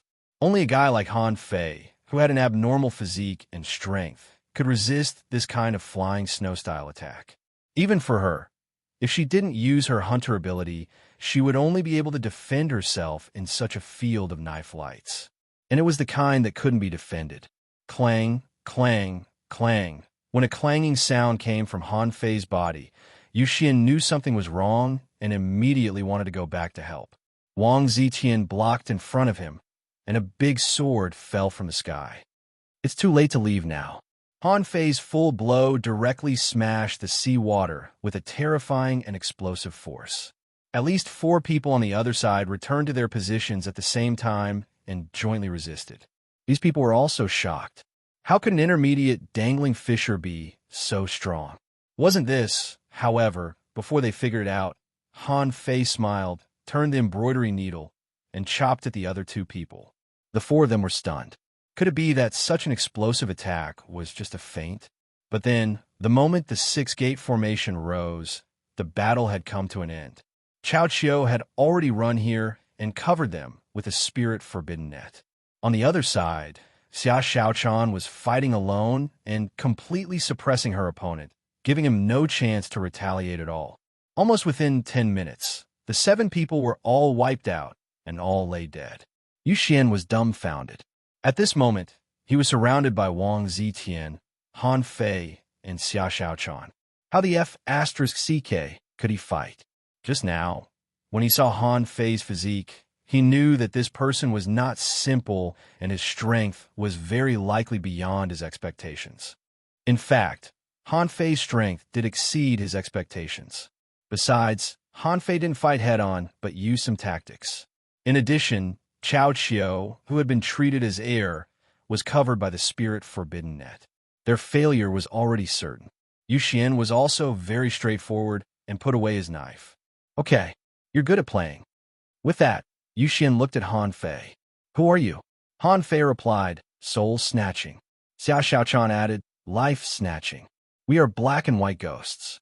Next time we meet, please prepare your sea-swallowing seashell. Yu Xian took out his sea-swallowing seashell with an ugly face, threw it over, and then looked at his companions. Drop the sea-swallowing seashell, and let's go. Wang Zitian said lightly. There are not many teams on the 199th floor. I'll go to the next floor. As for you, before going to the next floor, you'd better think about it carefully. Han Fei responded casually. Chao Qiu, you can also go down. Wait a minute. Everyone.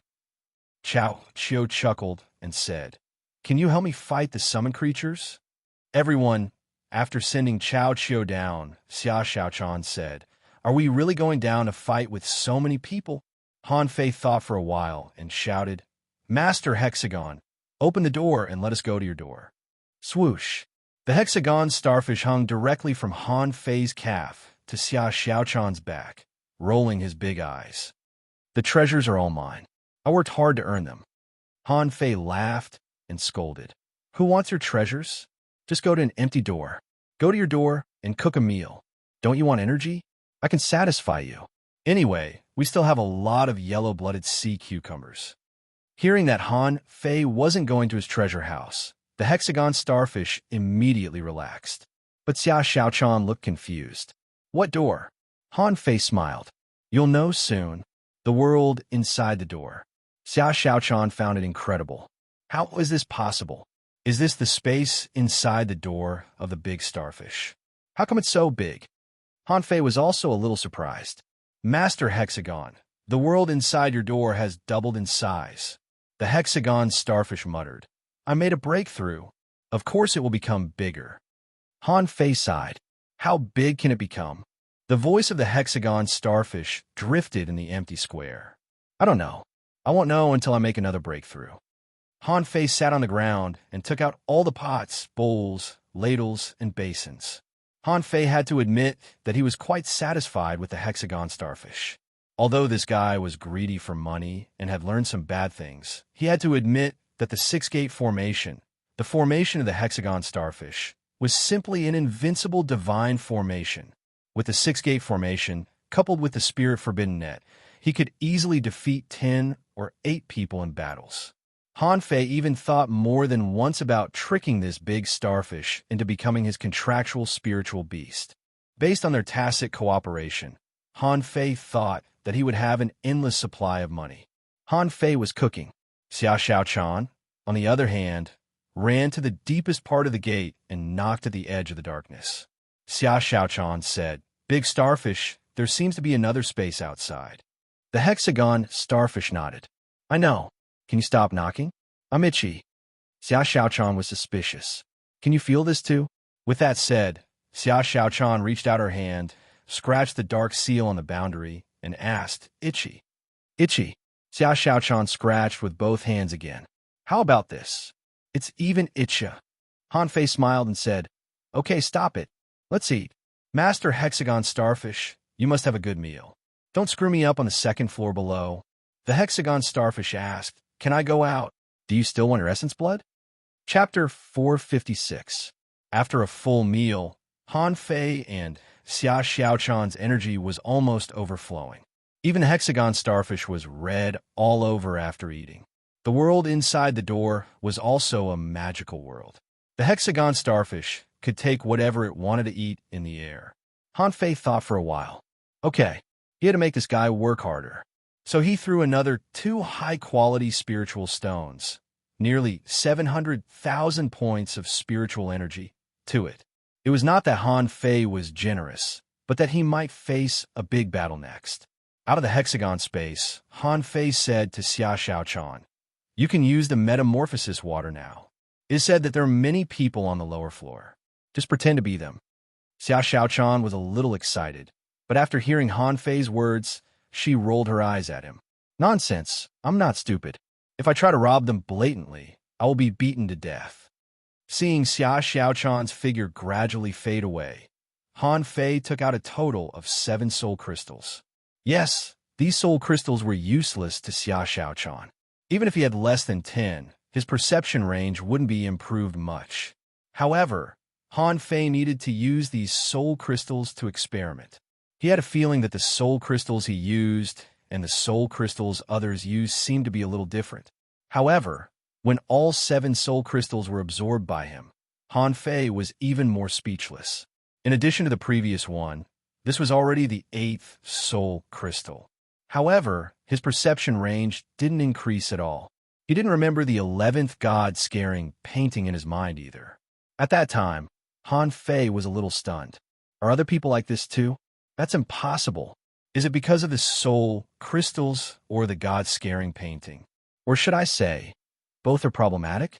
With deep confusion, Han Fei glanced at the hexagon starfish whose big eyes were rolling like wheels of fire. Han Fei felt that there was a pile of sticky stuff on his shoulder, which slipped out of the hexagon starfish's mouth. Han Fei's face turned black. "Master Hexagon Starfish, what did you do?" The hexagon starfish seemed to be thinking about something. Suddenly reminded by Han Fei, it suddenly woke up. His 6 eyeballs were moving around randomly in his eye frames, as if he was drunk. "You ate so many soul crystals, but you didn't give me any." Han Fei was lost for words. "What are you eating?" "I'm still growing, so it's more important for me to eat than for you to eat." "I'm also growing," Han Fei said disdainfully. "You're already several years old. Even 20 of me, added together, wouldn't be as old as you. You're trying to act young with me?" The hexagon starfish said, "Then when you get more soul crystals, give me some." Han Fei glared at it. "Don't push your luck. When I can't use them anymore, I'll definitely give them to you." The hexagon starfish clung to Han Fei's shoulder hard, considering the credibility of this statement. While it was still thinking, it faded away with Han Fei and entered the next floor. When they arrived at the 200th floor, there were only 3 people in sight. Among them, there was a person sitting cross-legged on the ground, seemingly cultivating. The other one was a spirit gatherer who was absorbing spiritual energy with a spirit gathering formation under his feet. The last one was fighting with a basalt conch and seemed to have been fighting for a long time. The hard shell of the basalt conch had been broken by him in 3 or 4 places.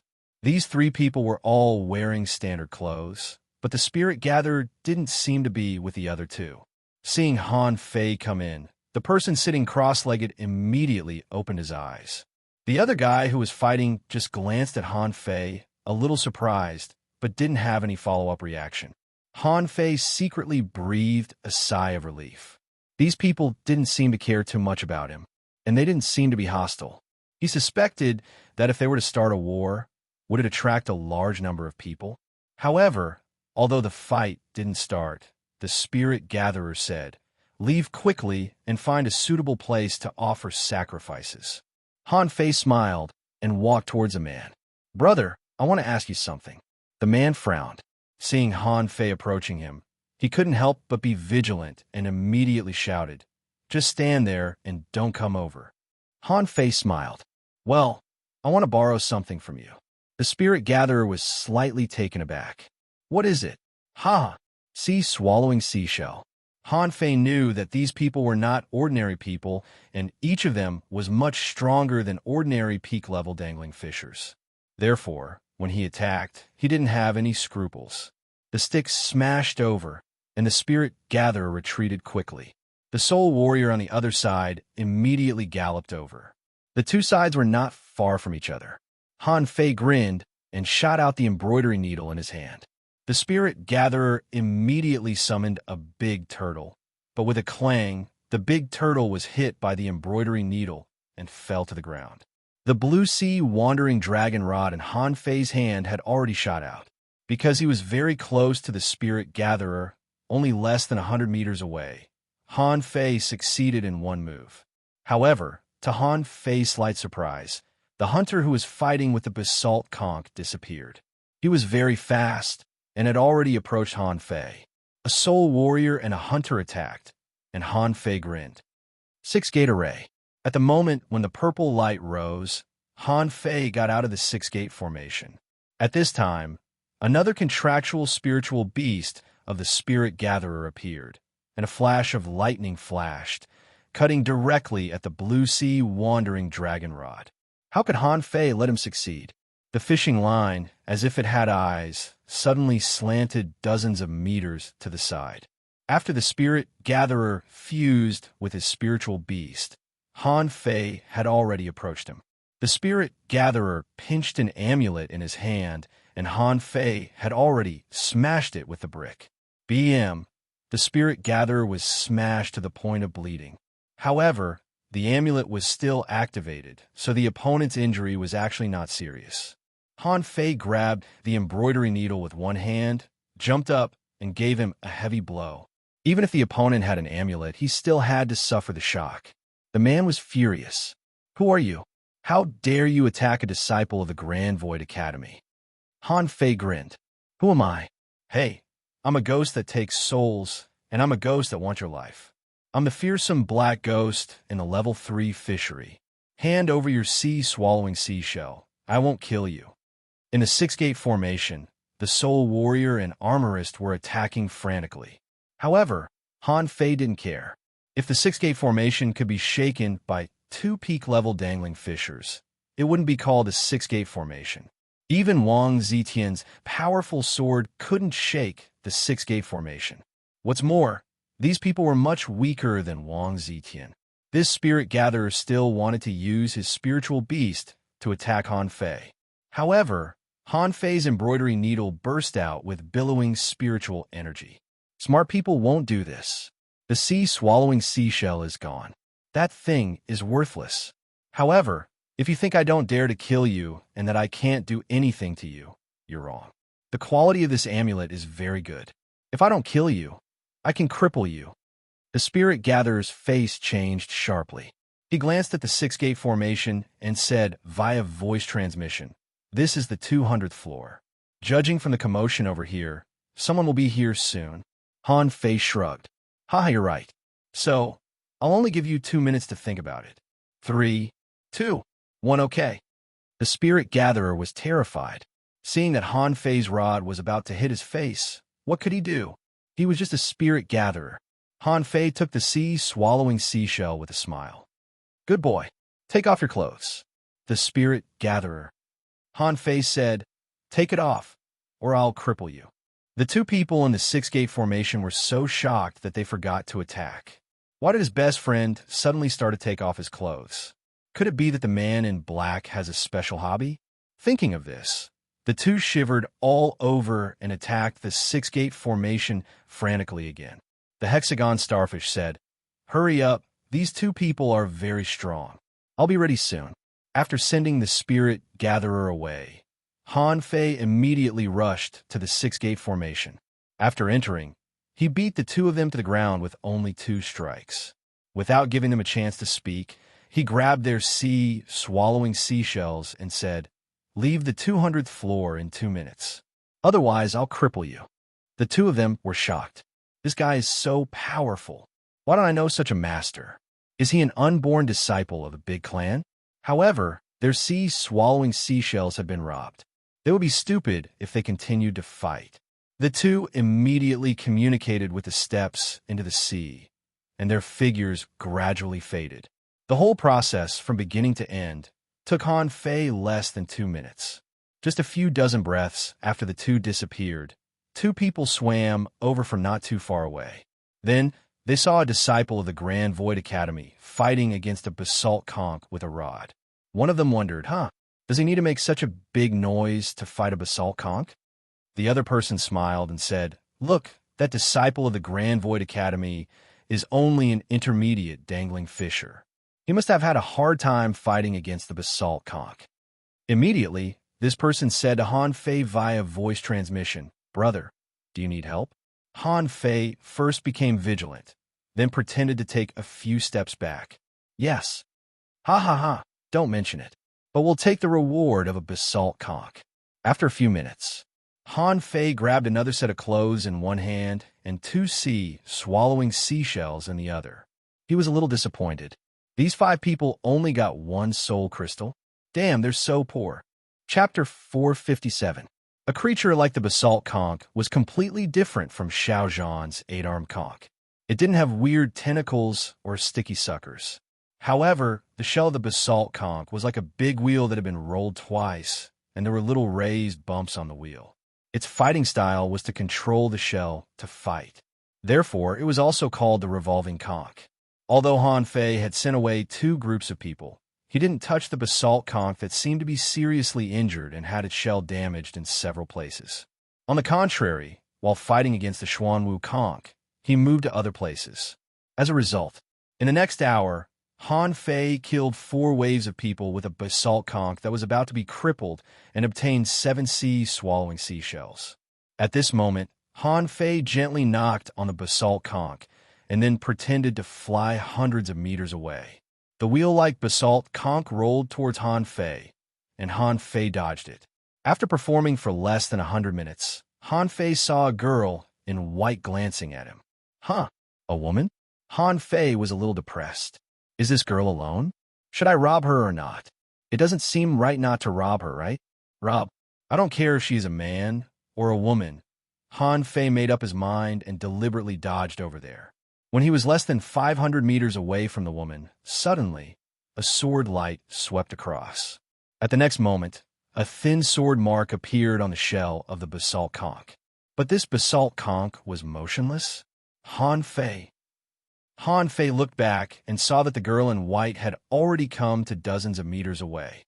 "You led it to me because you wanted me to help you, didn't you? Now you've got the reward. You can go." Han Fei was stunned. Is this little girl so strong? She killed the basalt conch with a super defense with 1 sword strike? Xiao Chong, what's wrong with you, Xiao Chong? Xiao Chong, you can't die. We've been through thick and thin together for 3 days and 3 nights, and I've always treated you as my dear spiritual beast. Who would have thought that the white-haired man would give me a black-shelled conch today? After that, Han Fei turned around abruptly. You're so vicious. Which ear of yours heard me ask you to help me? You compensate me with a basalt conch, or compensate me with a soul crystal. The girl in white was dumbfounded. She had never seen such a scene before. It was just a summoned creature. You look like your contractual spiritual beast has died. Is there a need to be like this? The girl said coldly. You are blackmailing me? Of course. Han Fei wouldn't admit it. He rose angrily and walked to the girl in white. I'm blackmailing you? You little girl, don't you have any eyesight? I'm just telling you. Sometimes good intentions lead to bad things. I'm teaching you how to be a man. While blabbering, Han Fei said telepathically, Master Hexagon Starfish, are we close enough? Let's go. Just as the girl was caught off guard, 6 beams of purple light suddenly soared into the sky. However, this time, Han Fei's eyes almost popped out. However, the girl turned into a wisp of light cyan smoke with a pop. When the smoke condensed again, the girl had already appeared outside the 6-gate formation. She's so fast. I can't trap her. Han Fei secretly said, Do I need you to tell me that? I can see it. The girl frowned slightly and looked at Han Fei. So, you still want to trap me in that purple formation in order to get close to me? If my guess is right, is the starfish on you the legendary Hexagon Starfish? Han Fei had goosebumps all over his body.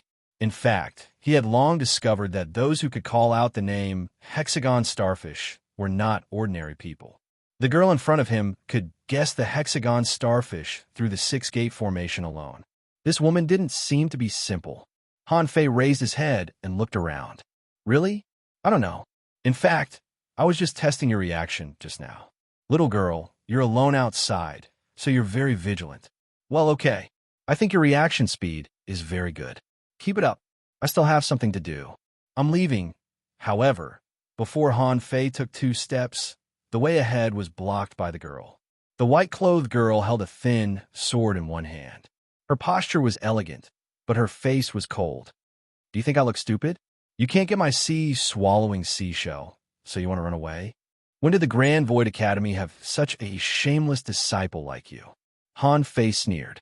Why should the Grand Void Academy report what we do to others? Go away. Let me tell you, I don't usually hit girls. The girl in white raised one arm. Don't you know me? Han Fei paused. Is this girl very famous? How the hell do I know her? I've never been to the Thousand-Star City. Han Fei bit the bullet and said, This is the first time I've walked out of the Grand Void Academy. I've been practicing in secret realms before, so of course I don't know you. Nonsense. You are not a disciple of the Grand Void Academy. Who are you? Han Fei. Seeing that Han Fei seemed to be confused, the girl in white explained, The Grand Void Academy is the most frequented sect in the entire Thousand-Star City. They are involved in many aspects such as the security of the Thousand-Star City, the academic system, and so on. How is it possible that you have never been out of the Grand Void Academy? Han Fei's face remained unchanged. There are people like me in every academy. Otherwise, what if other sects deliberately suppress me when they find out that I'm a genius? The girl in white hesitated for a long time and finally spat out, Are very shameless. Han Fei's face was black. Hey, you've gone too far by saying that. You can talk and you can fight, but you can't insult me. However, what greeted Han Fei was not the girl in white's rebuttal, but an arc-shaped sword chi that swept past with a wave of her hand. Clang! The embroidery needle flew out, and Han Fei blocked it casually, and the sword chi collapsed. Huh! The girl in white suddenly disappeared. Then, faint smoke rose from all directions around Han Fei. Immediately afterward, sword chi slashed at him from all directions. What the F***ck is this? Han Fei had always felt that Xia Xiaochan's teleportation was simply one of the most awesome combat skills in the world. Who knew that an extremely weird woman would pop up here? The embroidery needle in Han Fei's hand danced like a wheel of wind and fire, blocking a large amount of sword chi with clanging sounds. At the same time, his spiritual perception spread out, and in the blink of an eye, it swept every inch within a radius of hundreds of meters. What puzzled Han Fei was that he could clearly feel the girl in white, but the other party's movement speed was too fast. No, there's something wrong with this smoke.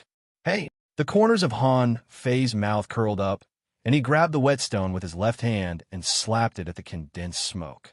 During this period, although a few sword chi fell on him, Han Fei didn't care. Those sword chi could only leave a faint bloodstain on his body. He cast the divine healing technique and recovered in a few seconds. When the smoke was patted away, the girl in white appeared, pointing her sword at Han Fei. Han Fei smiled and said, Girl, your strength is not bad, but you can't beat me. However, it's true that I don't run as fast as you. Let's go our separate ways and not disturb each other, okay? The girl in white pursed her lips. How did you find out that there was something wrong with the smoke? Han Fei sneered. I'm not stupid. Although the smoke is floating, you always land in it. This means that your speed is based on the green smoke. Without the smoke, where can you hide? The girl in white shouted, Take my sword. The sword shot out, and there was a thunderous explosion. Han Fei's face changed slightly. What a strong attack. Han Fei could clearly feel that such a sword was not weaker than two swords' fierce sword momentum at all. It could be said that it was 30% stronger. Explode. Han Fei's long rod struck straight at the Flood Dragon sword momentum with a wind and thunder phantom without any fancy moves. Rumble. With a roar, the girl in white took 3 steps back. There was a strange light in her eyes. An intermediate dangling fissure? Han Fei clicked his tongue. Little girl, I told you long ago that I am a peerless genius of our Grand Void Academy. You don't understand my realm. Go play somewhere. Han Fei was just about to leave, but the girl's second sword came. This sword was stronger, more than 50% stronger than the first sword. Shoot! Han Fei was speechless. He tapped his foot and activated the majestic mystic spell, knocking the girl back dozens of steps again. Even blood flowed from the corner of her mouth. Huh, did you use a secret method? What's wrong with that? I didn't use your family's secret method. Why do you care? The girl in white's beautiful eyes turned cold. Take my third sword. Chapter 458. Hanfei didn't know which sect this girl was from. However, her current strength was even better than two swords. When she waved the sword, there was really a flood dragon phantom rushing at her. On both sides of the flood dragon, there was wind and thunder, flashing electric arcs, and it was nearly 30 meters long. Not until this moment did Han Fei's face change, and he replaced the embroidery needle with a blood-drinking knife. Draw compared with the wind and thunder flood dragon of the girl in white. Han Fei's draw technique was simple and unadorned. However, the shining knife light slashed the wind and thunder flood dragon all the way. Hiss! The waves were rolling back, blowing Han Fei's clothes and hair back. In the rolling waves, Han Fei stepped on the water step by step. In his sight, the girl in white waved the sword again. He slashed out with both swords, barely managing to cancel out the draw of the saber. However, at that moment, the six-gate formation was activated again. This time, the young lady was indeed locked inside. Puff! The girl vomited a mouthful of blood, and a white seahorse appeared behind her. A ray of light sprinkled down, which turned out to be a kind of power comparable to a healing technique. In Han Fei's vision, information was displayed. Name Green Cloud Horse, Gong Yuehan's spiritual beast. Introduction, a heterogeneous seahorse bloodline, extremely fast, elegant, and can emit ice sword energy. Its speed is so fast that it can catch up with the green cloud chasing technique and compare to a flood dragon. It cannot be underestimated. Level 35, quality, legendary, contains spiritual energy greater than 2,602 points, food algae, shrimp, plankton, combat skill, water moon cloud chasing technique, contains soul power, 808, remarks, she has just reached adulthood, so the power of the water moon cloud chasing technique can't be fully exerted. Han Fei was a little surprised. Isn't it said that legendary creatures are extremely rare? How many times has it been now? Besides, Gong Yuehan's spiritual beast turned out to be a seahorse. It was the first time that Han Fei had seen such a big seahorse. Its whole body was white, with a single horn on its head, and it seemed to have wings, but they were not spread out. There were circles of light, red fine lines on its body. How King beautiful! Gong Yuehan was staring at Han Fei blankly. She had never thought that one day she would be challenged by someone who was a level higher than her. Moreover, he looked so relaxed and carefree. Gong Yuehan asked, "How much power did your secret technique give you just now?" There was a faint smile on Han Fei's face. In fact, his heart was not calm at all. 4 times, he had used 80% of his strength just now. Wasn't that equivalent to 4 times his normal strength? However, such a powerful force was blocked by the young girl in front of him with just 2 strikes. Han Fei was almost certain that this girl definitely had stronger life-saving skills. Han Fei couldn't help but feel a sense of urgency. Although Gong Yuehan seemed to have used some kind of secret method in the last move, it was still impossible for Gong Yuehan to defeat him. However, what if Gong Yuehan and Wang Erjian had a secret method like the majestic mystic spell? At that time, he could only flee with his tail between his legs. Otherwise, if someone else used 5 times the strength, he would still be suppressed. Han Fei stepped forward. "I'm here to rob you, not to kill you. Hand over your sea-swallowing seashell, and I'll let you go." However, the girl in white did not panic at all. "You are very strong. Even if he didn't use any secret methods, he could be regarded as a genius of the Grand Void Academy. However, you can forget about my sea-swallowing seashell." Han Fei rolled his eyes. "What do you mean by that? Let me think. What's wrong?" With that said, a spirit-forbidden net fell from the sky. When the girl saw the spirit-forbidden net, her face suddenly changed. "Where did you get the spirit-forbidden net?" The hexagon starfish shouted. "Hurry up! Hurry up! Someone's coming." Hearing this, Han Fei quickly rushed into the 6-gate formation. At this moment, How could he care about her tenderness towards the fairer sex? Let's grab the sea-swallowing seashells first, Han Fei said fiercely. Are you going to hand over your sea-swallowing seashell? Or should I take it myself? Gong Yuehan pursed her lips when she heard Han Fei's arrogance. My sisters are coming. You can't get away. Now that you've robbed me, you won't be able to leave. Han Fei frowned. You just don't want to give it to me, do you? What a beautiful little girl. Why are you so stingy? With that, Han Fei stretched out his perverted hand. Gong Yuehan suddenly turned pale. Hey, what are you doing? You're shameless. Han Fei said indifferently. Don't worry, I'm not interested in you. I'm only interested in your sea-swallowing seashell. Gong Yuehan still covered her chest with her hands. On the other side, Han Fei had taken off her earrings. Gong Yuehan was stunned. She had never seen such a hooligan since she was a child. In the past, when boys saw her, they would either hide far away or follow her and refuse to go away. But no one had ever treated her like this. In the blink of an eye, Gong Yuehan's 2 earrings were taken off by Han Fei. Then, a jade pendant on her waist was also taken by Han Fei. Scoundrel, stop! Han Fei snorted, grabbed Gong Yuehan's little hand, and pulled off the sapphire jade bracelet on her wrist. Then, he looked at Gong Yuehan. Shall I take your sea-swallowing seashell, or will you give it to me? Gong Yuehan looked at Han Fei with horror in her eyes. As soon as Han Fei saw people coming from a distance, he quickly reached out and was about to take it himself. Anyway, he thought, Xia Xiaochan isn't here. Besides, his goal was the sea-swallowing seashell, nothing more. I'll give it to you. I'll give it to you. Gong Yuehan felt that she was about to collapse, and tears fell. You're not allowed to look. Han Fei was speechless.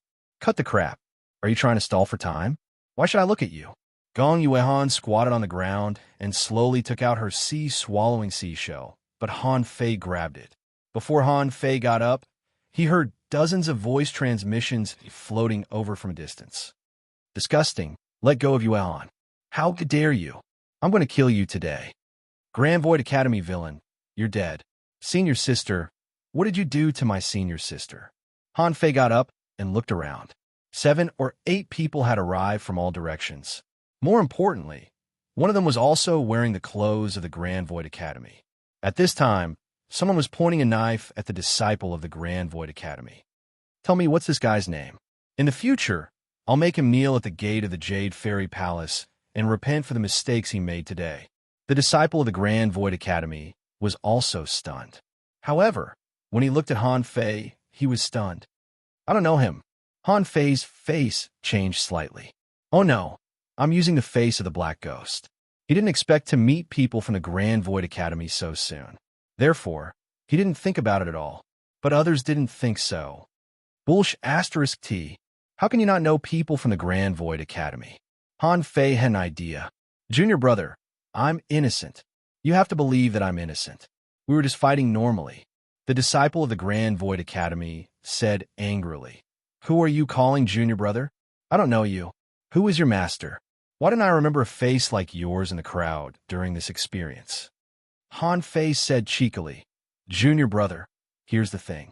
Because I'm too talented, I've been cultivating in the Grand Void Academy for many years, and it's the dean who has taught me personally. It's normal that you don't know me. However, as a disciple of the Grand Void Academy, how can I be wronged like this? The disciple of the Grand Void Academy was also confused. Is this really the case? Is it possible that the dean's direct disciple? However, that's Gong Yuehan.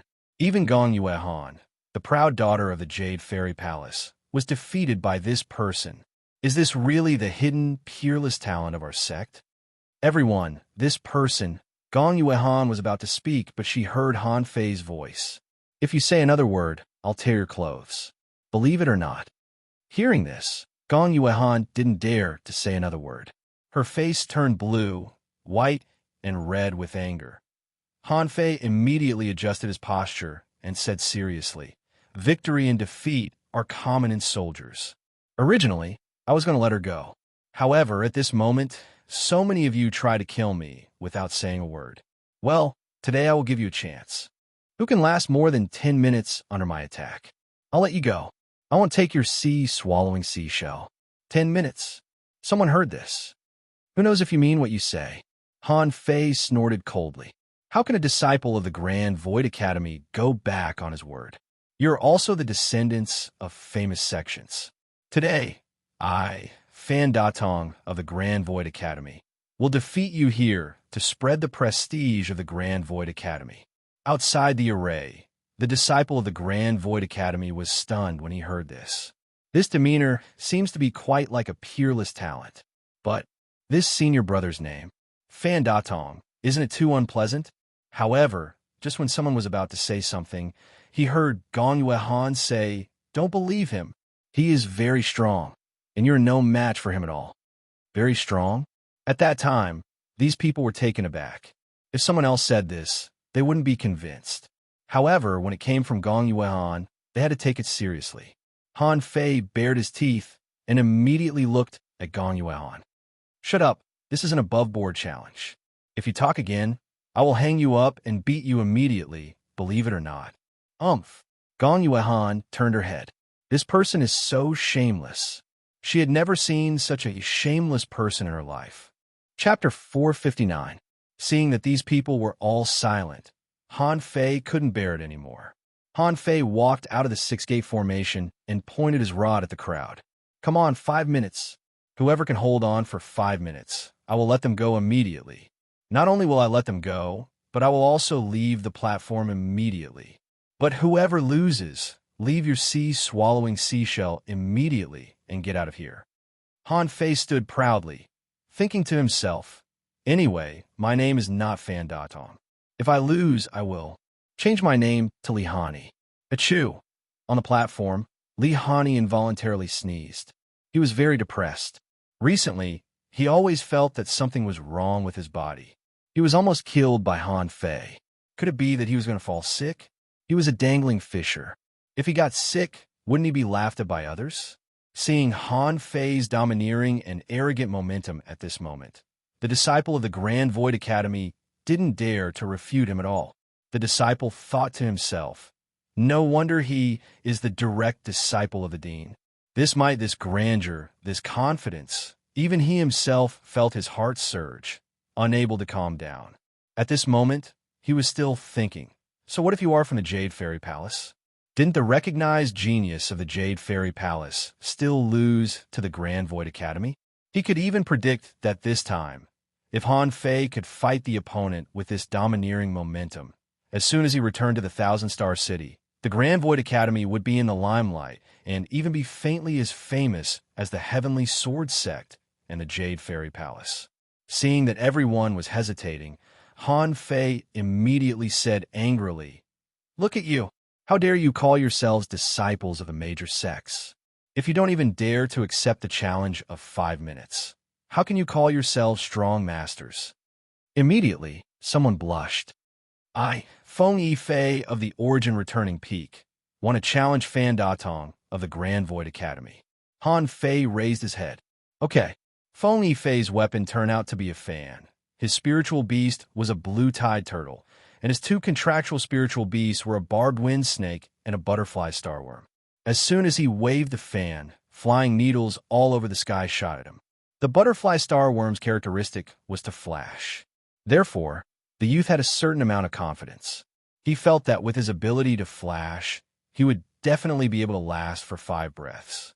However, to everyone's shock, Han Fei took out a longbow and shot 3 consecutive arrows with his eyes closed. Han Fei didn't dare to use the 6th arrow of the War Soul art. He was afraid that he would directly kill the enemy. However, the 5th arrow of the War Soul art was more than enough for peak-level dangling fishers. The 3 arrows were shot at the same time, which was almost 10,000 points of spiritual energy. Boom, boom, boom. In the void, the arrows exploded in 3 places. After 3 strikes, the man was lying on the ground, his clothes torn and blood spurting out. Hiss! In 3 seconds, Han Fei defeated the disciple of the Origin Returning Peak. This kind of strength made everyone present feel deep veneration. Suddenly, no one doubted Han Fei's identity anymore. They did not believe that an ordinary person could possess such strength. The disciple of the Grand Void Academy was puzzled at first. Does our dean also teach bow skills? But then he thought, the dean is such a powerful person. What can't he do? It must be because my senior brother is so excellent that the dean taught him such additional combat skills. In the spirit forbidden net, Gong Yuehan's eyes widened at this moment. That guy clearly used a stick and a knife just now. Now he uses a bow and is so strong? Gong Yuehan was stunned. The others were even more stunned. Damn, is this the hidden weapon of the Grand Void Academy? Only the disciple of the Grand Void Academy had a red face at this moment, and he looked so excited as if he had won the battle. And what about Han Fei? With a calm expression, he put away the blue sea wandering dragon bow calmly. Sea swallowing seashell. Feng Yifei's face was red, his breath was unstable, and his face was full of embarrassment. He threw out the sea swallowing seashell, and his face turned blue and red before fading into the seawater. Next, Han Fei looked around at the crowd, so arrogant that he almost raised his chin to the sky. Among the crowd, another tall and burly boy stood out. Su Wei of the Mountain Sea Pavilion, armorist, please enlighten me. Han Fei looked up and down. How many major sects had appeared? This is the 7th. Is a 1,000-star city really so big? Can accommodate so many sects? Han Fei asked, hey, bro, how old are you this year? Su Wei replied, 16 this year. Han Fei curled his lips. You look like a F*** king 26-year-old. You can't find a girlfriend if you look like this at the age of 16. Su Wei. Han Fei used the embroidery needle this time and said to Su Wei, come on. The seawater suddenly surged, and the armor box was overflowing with multicolored light. Han Fei frowned. Isn't this too inconsistent with your burly body? Only girls like you do these fancy things. As a man, don't you find it weird? Having said that, Han Fei didn't hesitate at all, because one wheel after another appeared in the multicolored light. Han Fei's eyelids twitched. Is this the Golden Wheel King? This one seems a bit fierce. Clang, clang, clang. Han Fei's footwork was unpredictable, and he dodged the golden wheels by a hair's breadth. In everyone's eyes, Han Fei's figure was like a shadow, rapidly approaching Su Wei. And Su Wei smiled. Heavenly Wheel Dance. In an instant, 100 golden wheels gushed out, covering all directions, madly twisting at Han Fei. Han Fei stepped on a golden wheel, his body floated up, and behind him, the golden wheels surged up one after another. When Han Fei went up hundreds of meters, the whetstone became dozens of meters larger in the air, forcibly resisting those golden wheels. Crack, crack, crack. Han Fei's face changed slightly, and spiritual energy surged on the whetstone, and it exploded in an instant. Water bubbles rose, and a giant rod fell from the sky. Its speed was so fast that Su Wei hurriedly used 100 golden wheels to block it. However, Su Wei underestimated the weight of the embroidery needle. If it were anyone else, it would be a problem if they could even lift the embroidery needle. Therefore, under this blow, Su Wei fell directly and couldn't get up. One of the other 2 female disciples of the Jade Fairy Palace quickly cast a healing technique on Su Wei, which stabilized his injury. The whole process seemed to be extremely dangerous, but it was not an exaggeration to say that it took Han Fei some time to avoid the golden wheels. 4 seconds later, Su Wei was defeated. After the defeat of Feng Yifei and Su Wei, the others all wanted to retreat.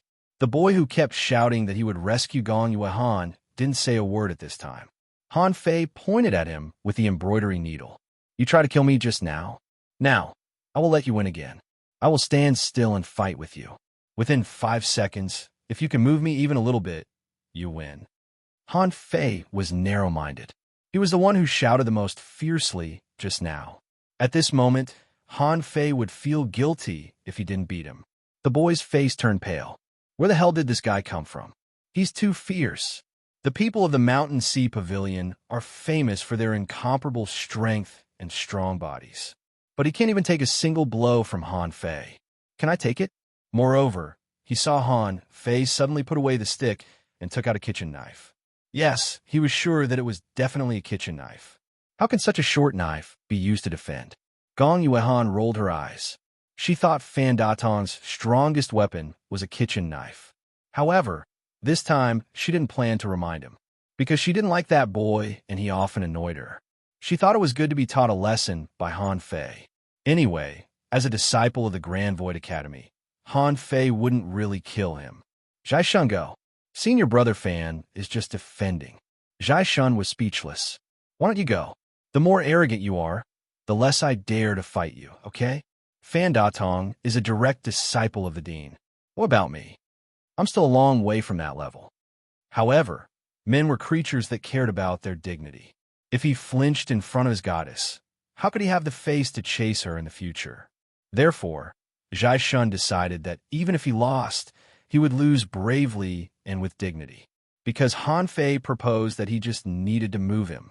Therefore, Di Shun directly gave up on those fancy combat skills. He just stood there and attacked.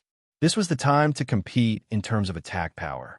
The spear was like a dragon, densely covered with spiritual energy, and there was a centipede phantom on the body of the spear. The seawater burst several times, and Zhai Shun's spear pierced over. Han Fei suddenly said to the others via voice transmission, "Junior brother, today I'll teach you a lesson. Attack is the best defense. This is what the Dean taught me." Swish, he drew the knife. With a flash of the knife light, the spear momentum was instantly shattered. Zhai Shun was shocked, seeing that the blade was about to slash him. What the F*** was he talking about a goddess? He immediately took out an amulet. Clang, the light and shadow on the amulet dimmed, and Zhai Shun's feet slid dozens of meters away on the ground. Puff! Gulp! This scene made the surrounding people swallow their saliva. What was the point of fighting? Isn't he too fierce? Only the disciple of the Grand Void Academy hurriedly cupped his hands and said, "Yes, senior brother,